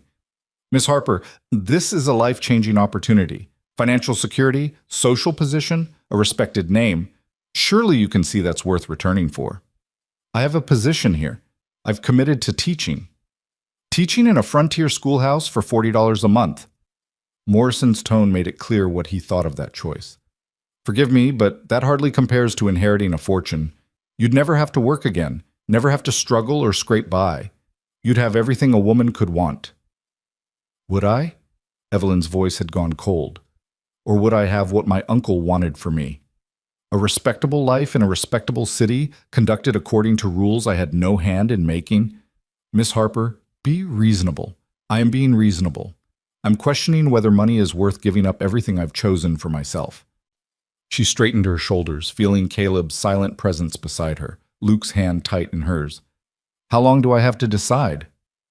The will allows 60 days from notification. You have approximately 8 weeks to present yourself in Philadelphia and accept the terms. Morrison tucked the papers away. I strongly advise you to consider carefully. Opportunities like this don't come twice. He mounted his horse and departed without further conversation, leaving dust and disruption in his wake. The three of them stood in silence, watching him disappear down the road. $40,000, Caleb said finally, his voice carefully neutral. That's more than most people see in a lifetime. I know. You'd be set for life. Comfortable. Safe. I know that too. Evelyn turned to face him. Is that what you want? For me to go? Caleb's expression was unreadable. What I want doesn't matter. This is your decision, your life. I've got no claim on either. Don't you? The words burst out before Evelyn could stop them. I stayed here because of Luke's letter, because of a promise I made to teach, because this place felt like somewhere I could finally build something that mattered. If I leave now, I'm breaking that promise. I'm proving everyone who doubted me right. I'm abandoning children who need education and a boy who's already lost too much. And if you stay, you're walking away from financial security most people would kill for. Caleb's voice remained frustratingly even. You've known us less than 2 weeks, Evelyn. You can't be expected to choose poverty and hardship over wealth because of a promise made in ignorance of better options. So you do want me to go. I want you to make the choice that's right for you, not for us. Caleb's mask slipped slightly, showing strain beneath. But I'd be lying if I said I wanted you to stay out of obligation. That's not fair to anyone. Luke had been silent through this exchange, his small body rigid with tension. Now he looked up at Evelyn, his gray eyes swimming with tears he refused to shed. Are you leaving? The question came out small and broken. Evelyn knelt down, taking his face gently in her hands. I don't know yet, Luke. This is complicated, and I need time to think about what's right. But you promised. His voice cracked. You said you'd stay all the way through. I know what I said, and I meant it, but sometimes life gives us choices we weren't expecting, and we have to figure out what the right thing is even when there's no clear answer. The right thing is staying. Luke's certainty was absolute. You belong here, with us. Evelyn pulled him close, fighting back her own tears. Over his head, she met Caleb's eyes and saw her own turmoil reflected there. He looked away first, jaw tight, shoulders carrying weight that wasn't his to bear, but that he couldn't seem to set down. I need some time, Evelyn said quietly, to think, to figure this out. Take all the time you need. Caleb's voice was rough. School doesn't start till Monday. You've got days yet before you need to decide. But they both knew that wasn't true. The decision felt immediate, urgent, pressing down with the weight of futures branching in opposite directions. Stay and honor her commitments, but live always wondering what she'd given up. Go and claim security, but carry the guilt of promises broken and hearts wounded. That night, Evelyn lay on her makeshift bed, unable to sleep, watching shadows play across the ceiling as her mind circled endlessly. $40,000. A fortune. Security. Everything she'd worked for her entire adult life suddenly handed to her by a man who'd never cared whether she lived or died.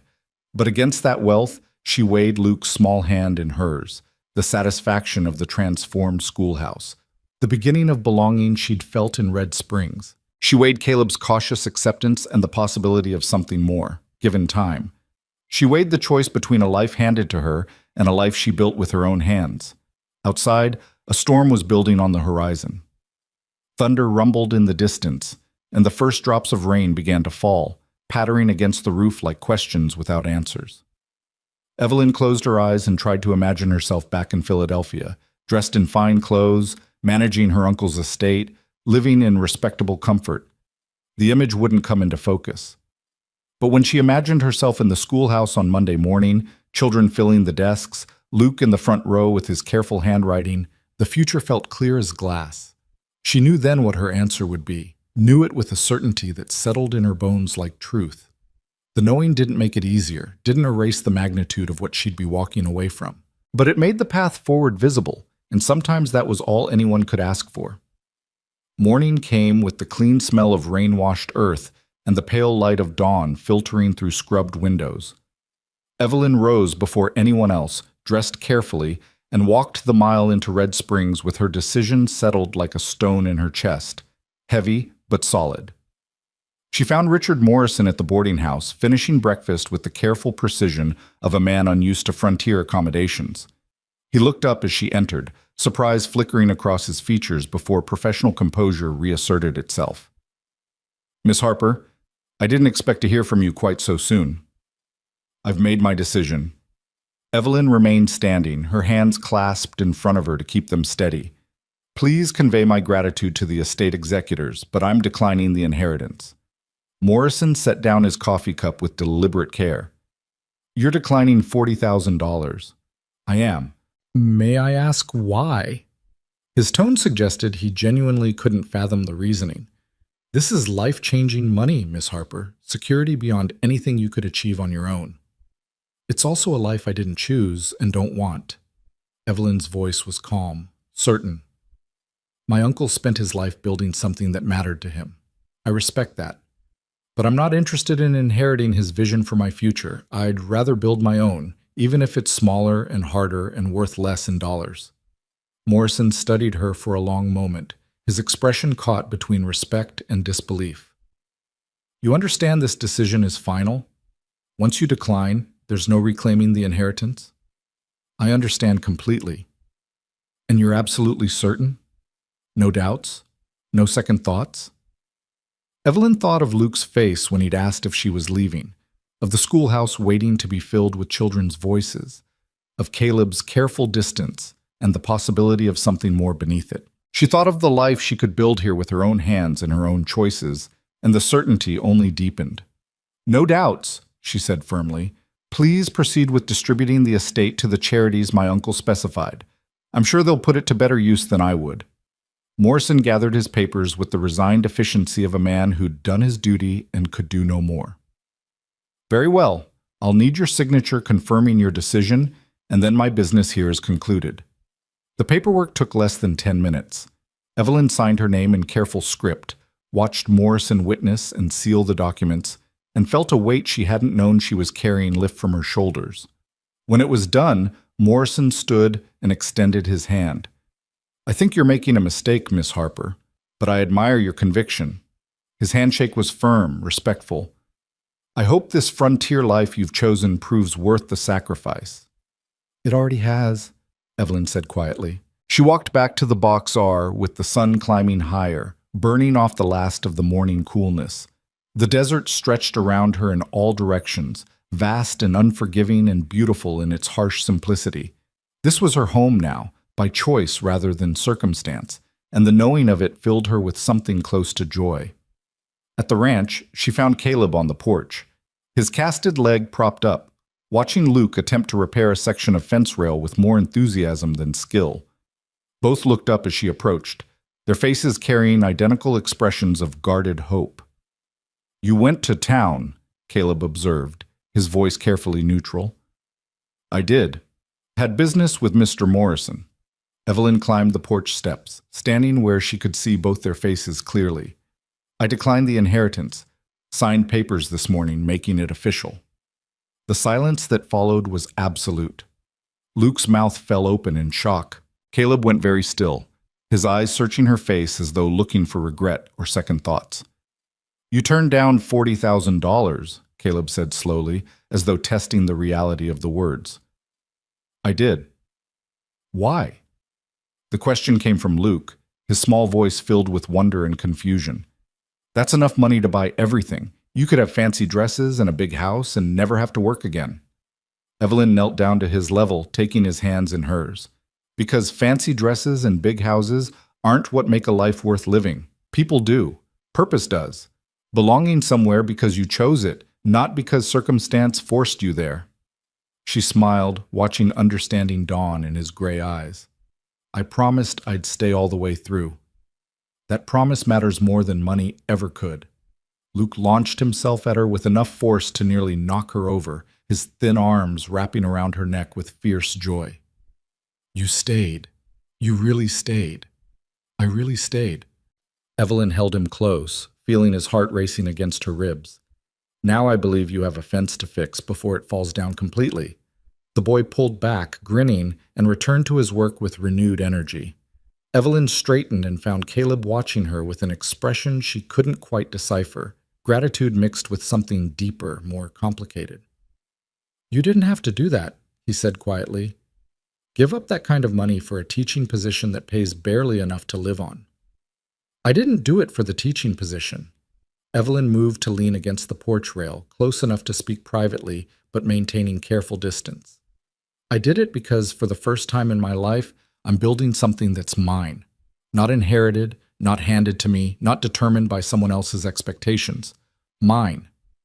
Still, Caleb's jaw worked as though chewing on words he couldn't quite swallow. That's a hell of a sacrifice. Is it? Evelyn met his eyes directly. Or is it just recognizing that some things matter more than money? Luke matters. These children who need education matter. Building a life I actually want to live matters. What's the point of financial security if you're miserable in the having of it? Caleb was quiet for a long moment, his gaze distant. When he spoke again, his voice carried a roughness that suggested emotion held carefully in check. My wife used to say something similar, that the richest people weren't the ones with the most money, but the ones who loved what they'd built. He turned to look at Evelyn, and she saw vulnerability there beneath the protective layers.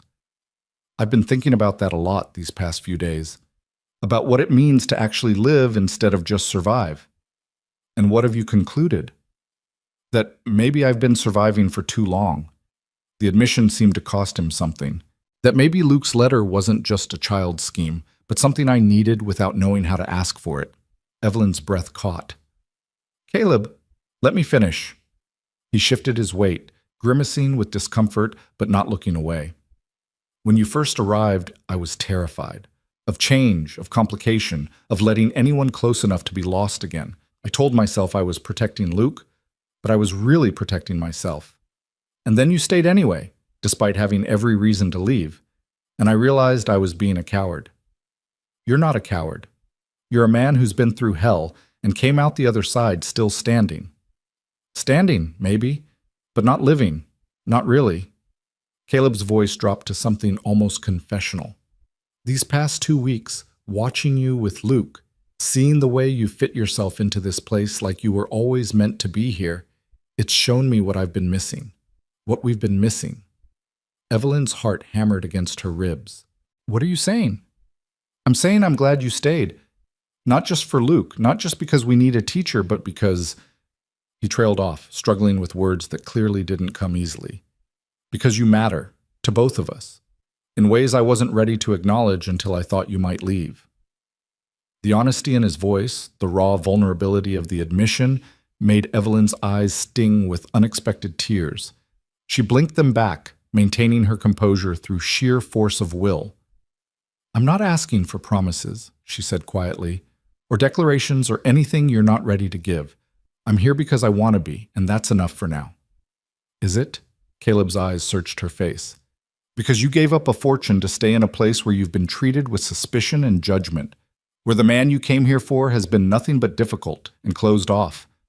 Seems like you deserve better than enough for now. Maybe. Evelyn allowed herself a small smile. But I've learned that better comes from what you build, not what you're promised. So I'll take enough for now and build it into something more, if you're willing to let me try. Caleb was quiet for a long moment, his expression working through emotions too complex to name.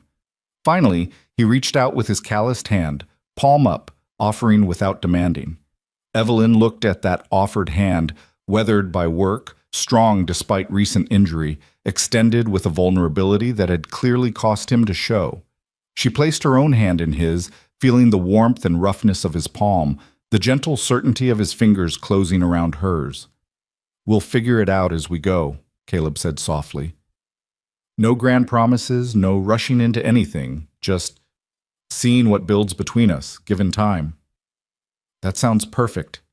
They stood like that for a moment, hands joined, the future uncertain but no longer frightening. Luke's delighted whoop from the yard broke the spell, and they separated naturally, both slightly embarrassed but not quite ready to let go of whatever had just shifted between them. Monday morning arrived with the particular quality of brightness that followed desert storms. Evelyn woke early in the small apartment above the schoolhouse, 2 rooms that had been transformed over the weekend into something approaching livable comfort. Ruth had donated furniture, Margaret brought linens, and various families contributed small items until the space felt less like storage and more like home. She dressed carefully in her better dress, pinned her hair into a neat bun, and descended the stairs to the schoolhouse proper. The room glowed in the early light, every surface clean and ready, desks arranged in careful rows, the blackboard blank and waiting to be filled with knowledge. Children began arriving shortly after 8, brought by parents who regarded Evelyn with expressions ranging from hopeful to skeptical. Luke came with Caleb, who'd insisted on accompanying despite his injury, leaning heavily on his crutch as he navigated his son to a desk in the front row. "You'll behave yourself," Caleb told Luke firmly. "You'll listen to Miss Harper, do your work proper, and represent this family with respect." "Yes, Pa." Luke's face glowed with excitement tempered by the seriousness of the moment. Caleb turned to Evelyn, his expression formal but his eyes warm. "Thank you for doing this. For them." "It's my honor," Evelyn said simply. By 9 o'clock, 14 children filled the desks, ranging from 5-year-old Susie Patterson, whose feet didn't touch the floor, to 14-year-old James Chen, who sat in the back with the resigned tolerance of someone who'd rather be working. Evelyn stood before them, her hands steady despite the flutter of nerves in her stomach, and felt the weight and rightness of the moment settle around her shoulders like a mantle. "Good morning," she said, her voice carrying clearly through the room. "My name is Miss Harper, and I'm honored to be your teacher. Some of you have been in school before, and some of you haven't. Some of you can already read and write, and some are just learning your letters. All of that is fine. We're going to work together, learn together, and help each other become the best we can be." She picked up a piece of chalk, turned to the blackboard, and wrote in careful script, "Red Springs School, 1891. "This is where we begin," she said, turning back to face them. "Not where others began, not where we wish we'd started, but where we are right now. And from here, we build." The day unfolded with the particular chaos of a new beginning, children testing boundaries, younger students needing constant attention, older ones pretending boredom while secretly engaged. Evelyn moved among them with patience born of genuine care, correcting without criticism, encouraging without condescension, building the foundation of trust that would make real learning possible.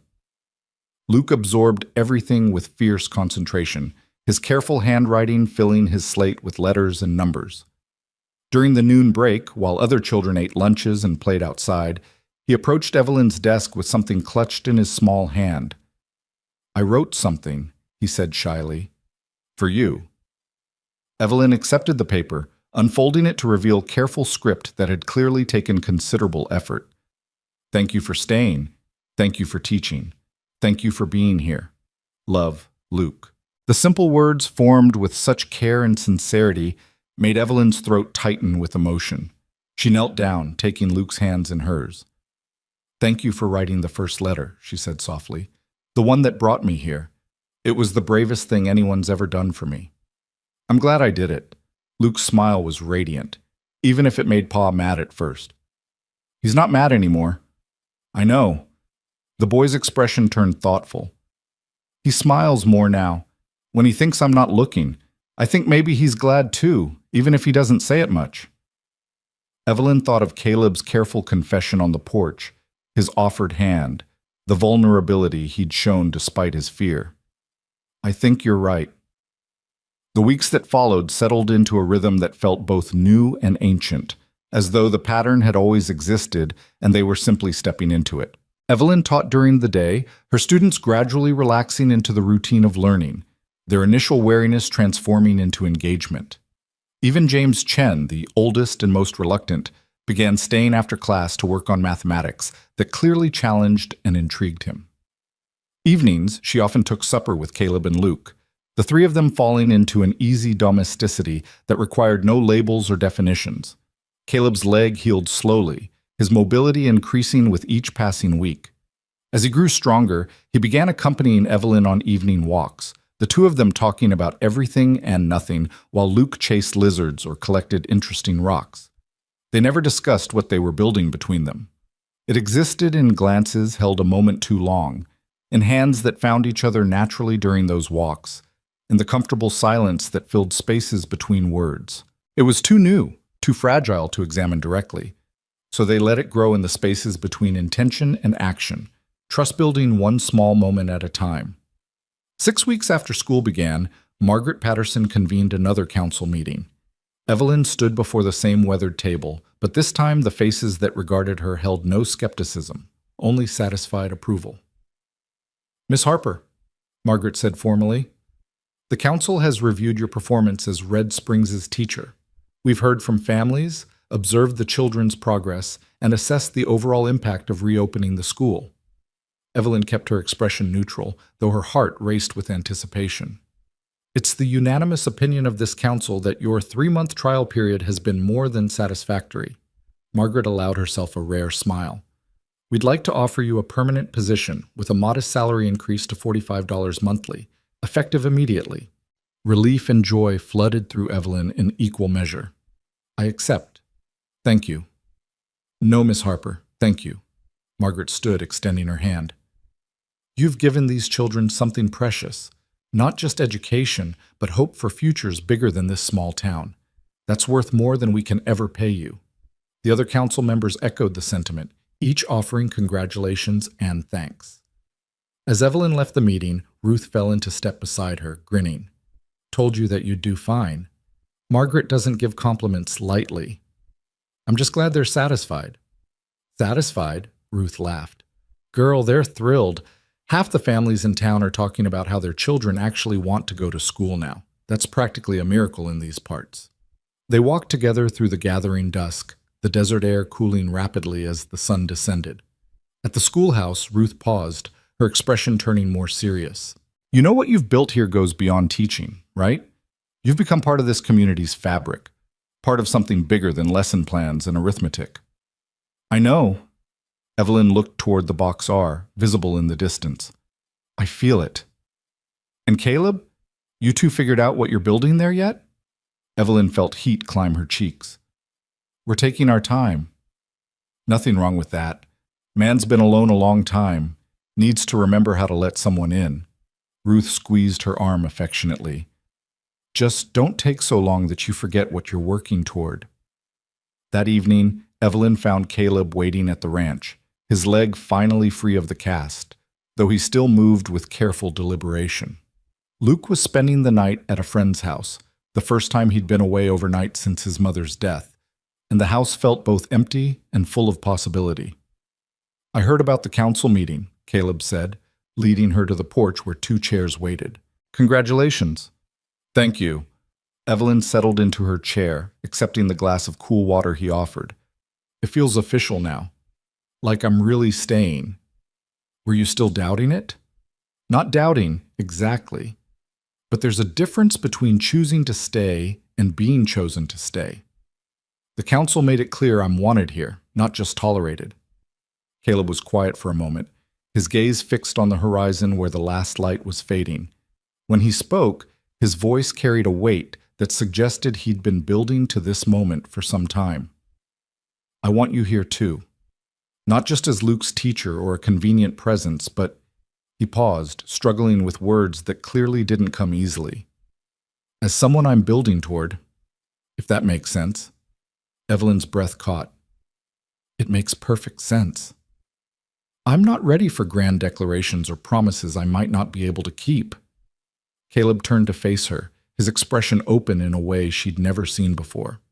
"But I'm ready to try, to see what builds between us when we're honest about wanting it to build. If you're willing." "I've been willing for weeks," Evelyn said softly. "I was just waiting for you to catch up." Caleb's laugh was surprised and genuine. "Fair enough."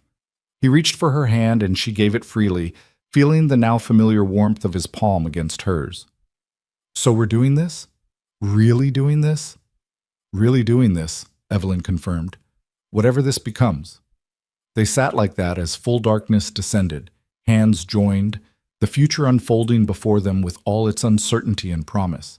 The desert night sang around them, crickets and distant coyotes, wind through sage, The particular silence that wasn't silence at all, but the sound of a living landscape breathing. Evelyn? Caleb's voice was quiet but clear. Yes? Thank you for that letter, for Luke's scheme, for everything that brought you here and everything that made you stay. Evelyn turned to look at him, seeing in his face the man he'd been, grieving and closed off and barely surviving, and the man he was becoming, open and hopeful and learning to live again. Thank you for letting me. The kiss, when it came, was gentle and tentative, carrying the weight of new beginnings and hard-won trust. It tasted of desert dust and coffee and the promise of something built slowly, carefully, with intention and honesty and time. When they pulled apart, both slightly breathless, Caleb rested his forehead against hers with a tenderness that made Evelyn's heart ache. We'll take it slow, he murmured. Figure it out as we go. That sounds perfect. Autumn arrived with cooler temperatures and golden light that painted the desert in shades of amber and rust. The school thrived, its enrollment growing as word spread of the quality of education available. Evelyn's apartment above the schoolhouse remained her official residence, but she spent increasing amounts of time at the Box R, the three of them falling into the rhythms of a family being built from choice rather than circumstance. One evening in late October, as they sat down to supper, Luke looked between the two adults with the serious expression he wore when contemplating weighty matters. Are you going to get married? He asked with characteristic directness. Evelyn nearly choked on her water. Caleb set down his fork with deliberate care. That's a complicated question, son, Caleb said carefully. Doesn't seem complicated to me. Luke's logic was childlike and irrefutable. You like each other. Miss Evelyn's here all the time anyway, and I already think of her like she's my ma, even though I know she's not really. Evelyn's eyes stung with sudden tears. She reached across the table, covering Luke's small hand with her own. I'm honored you think of me that way. So you'll marry Pa? Hope blazed in the boy's face. Luke, Caleb's voice held gentle warning. These things take time. We can't rush. Actually, Evelyn interrupted, her heart pounding but her voice steady. I don't think we need more time to know what we're building here. Caleb's eyes snapped to her face, surprise and something that looked like hope warring in his expression. Evelyn, I love you, she said simply, the words feeling both terrifying and inevitable. I love Luke. I love this life we're creating together, and I'm not interested in waiting years to make official what we all already know is true. The silence that followed was absolute. Luke held his breath, eyes wide. Caleb stared at her as though she'd spoken in tongues. You love me, he said slowly, as though testing the reality of the words. I do. Even though I've been difficult and stubborn and closed off? Because you've been honest about it. Because you've been trying, even when it scared you. Evelyn's voice softened. Love isn't about perfection, Caleb. It's about choosing each other anyway, flaws and all. Caleb pushed back from the table and moved around to where she sat, dropping to one knee with the care of someone whose legs still remembered its injury. He took both her hands in his expression raw with emotion. I love you too, he said, the words coming out rough but certain. I've been trying not to, trying to stay safe behind walls I built to protect myself, but you scaled those walls anyway, patient and persistent and refusing to give up on us. He paused, swallowing hard. Marry me. Not because it's expected or convenient, but because I want to spend the rest of my life building this future with you. Evelyn's tears spilled over, joy and relief, and love all tangled together in her chest. Yes. Luke's whoop of triumph made them both laugh, breaking the intensity of the moment. Caleb pulled Evelyn to her feet and kissed her properly, thoroughly, in a way that made promises words couldn't capture. When they finally pulled apart, Luke was dancing around the kitchen, his happiness infectious and absolute. We're going to be a real family, he said, his voice filled with wonder. A whole family again. We already were, Evelyn said, pulling him into their embrace. We just made it official. They married 3 weeks later in a simple ceremony beside the creek that ran through Caleb's property. The whole town turned out, bringing food and music and the genuine warmth of a community celebrating one of their own. Ruth stood as Evelyn's witness, Margaret as Caleb's, and Luke held the rings with a solemnity that broke halfway through when he grinned so wide his face couldn't contain it. Evelyn wore a dress donated by the ranch wives, altered to fit her perfectly, simple but beautiful. Caleb wore his best shirt and a tie that Luke had insisted on, though he tugged at it uncomfortably throughout the ceremony. None of it mattered. What mattered was the vows they spoke. Simple words carrying the weight of commitment earned through difficulty, trust built in small moments, and love that had grown despite every reason not to. "I choose you," Caleb said, his voice steady and sure. "Today and all the days after. Not because circumstance forced us together, but because I want every one of those days to include you." "I choose you," Evelyn echoed, her voice thick with emotion. "And I choose this life, this place, this family, not the one I inherited or was promised, but the one we built together." When the minister pronounced them married, the kiss that sealed it carried not just love, but triumph. The victory of choice over circumstance, of hope over fear, of two broken people finding wholeness in each other. The celebration lasted into the evening, the creek bank transformed by lantern light and laughter. Children played while adults talked and danced, the community embracing this union as their own victory. Even Frank, who'd been so suspicious at the council meeting months ago, raised a glass in Evelyn's honor. "You proved me wrong," he admitted, slightly sheepish. "About your character, your commitment. This town's better for having you." "Thank you," Evelyn said, accepting the olive branch with grace.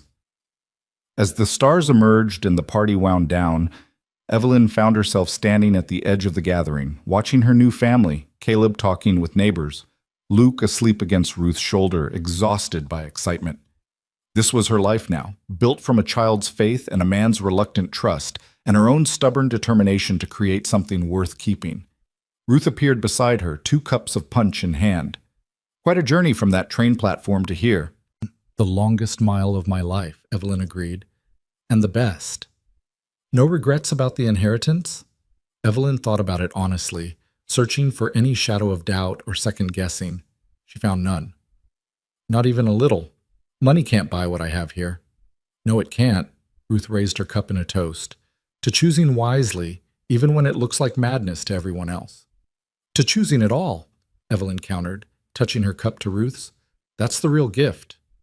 A year later, Evelyn stood in the schoolhouse doorway, watching her students file out, their voices carrying the particular joy of children released into summer freedom. The school year had been her most successful yet. Enrollment had doubled, and 3 of her older students had passed examinations that would allow them to continue their education in Santa Fe. Luke raced past with a group of friends, pausing only long enough to wave. "See you at home, Ma." The word still made Evelyn's heart catch. Not because she was trying to replace his mother, but because she'd earned the title through 1,000 small moments of care and commitment. Home. That's what the Box R had become. Not just a place she lived, but the center of a life she'd built with her own hands. Caleb appeared in the doorway, no longer favoring his once-injured leg, his face weathered by sun, but lighter somehow, as though 2 years of grief had finally released their grip. He held a basket covered with a checkered cloth. "Thought you might want company for lunch," he said, his smile warm and easy in a way that still surprised her with its openness. "Always." Evelyn locked the schoolhouse and took his offered arm. They walked together through the spring afternoon, past the town that had become truly home, toward the ranch where Luke would be waiting with whatever project currently consumed his boundless energy. "I've been thinking," Caleb said as they walked, "about expanding the house, adding a proper room or 2. We might be needing the space before long." Evelyn's hand moved instinctively to her still flat stomach, protecting the secret she'd only just confirmed. "How did you know?" "The way you've been looking lately, like you're carrying something precious and terrifying in equal measure." He stopped walking and turned to face her, his expression soft with wonder. "Are we?" "We are." Evelyn watched joy transform his features. "Are you happy?" "Happy doesn't begin to cover it." Caleb pulled her close, his embrace both protective and celebrating. Terrified, grateful, overwhelmed, but mostly just grateful that you came here, that you stayed, that you chose this life with all its complications and challenges. "I'd choose it again," Evelyn said against his shoulder. "Every single time." They stood like that for a moment, two people who'd found each other through the most unlikely circumstances, who'd built something solid from broken pieces and desperate hopes.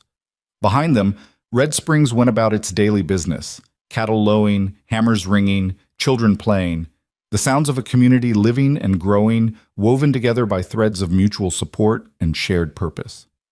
Ahead, the Boxar waited, its weathered board speaking of survival and transformation, its foundation solid beneath additions that marked growth and change.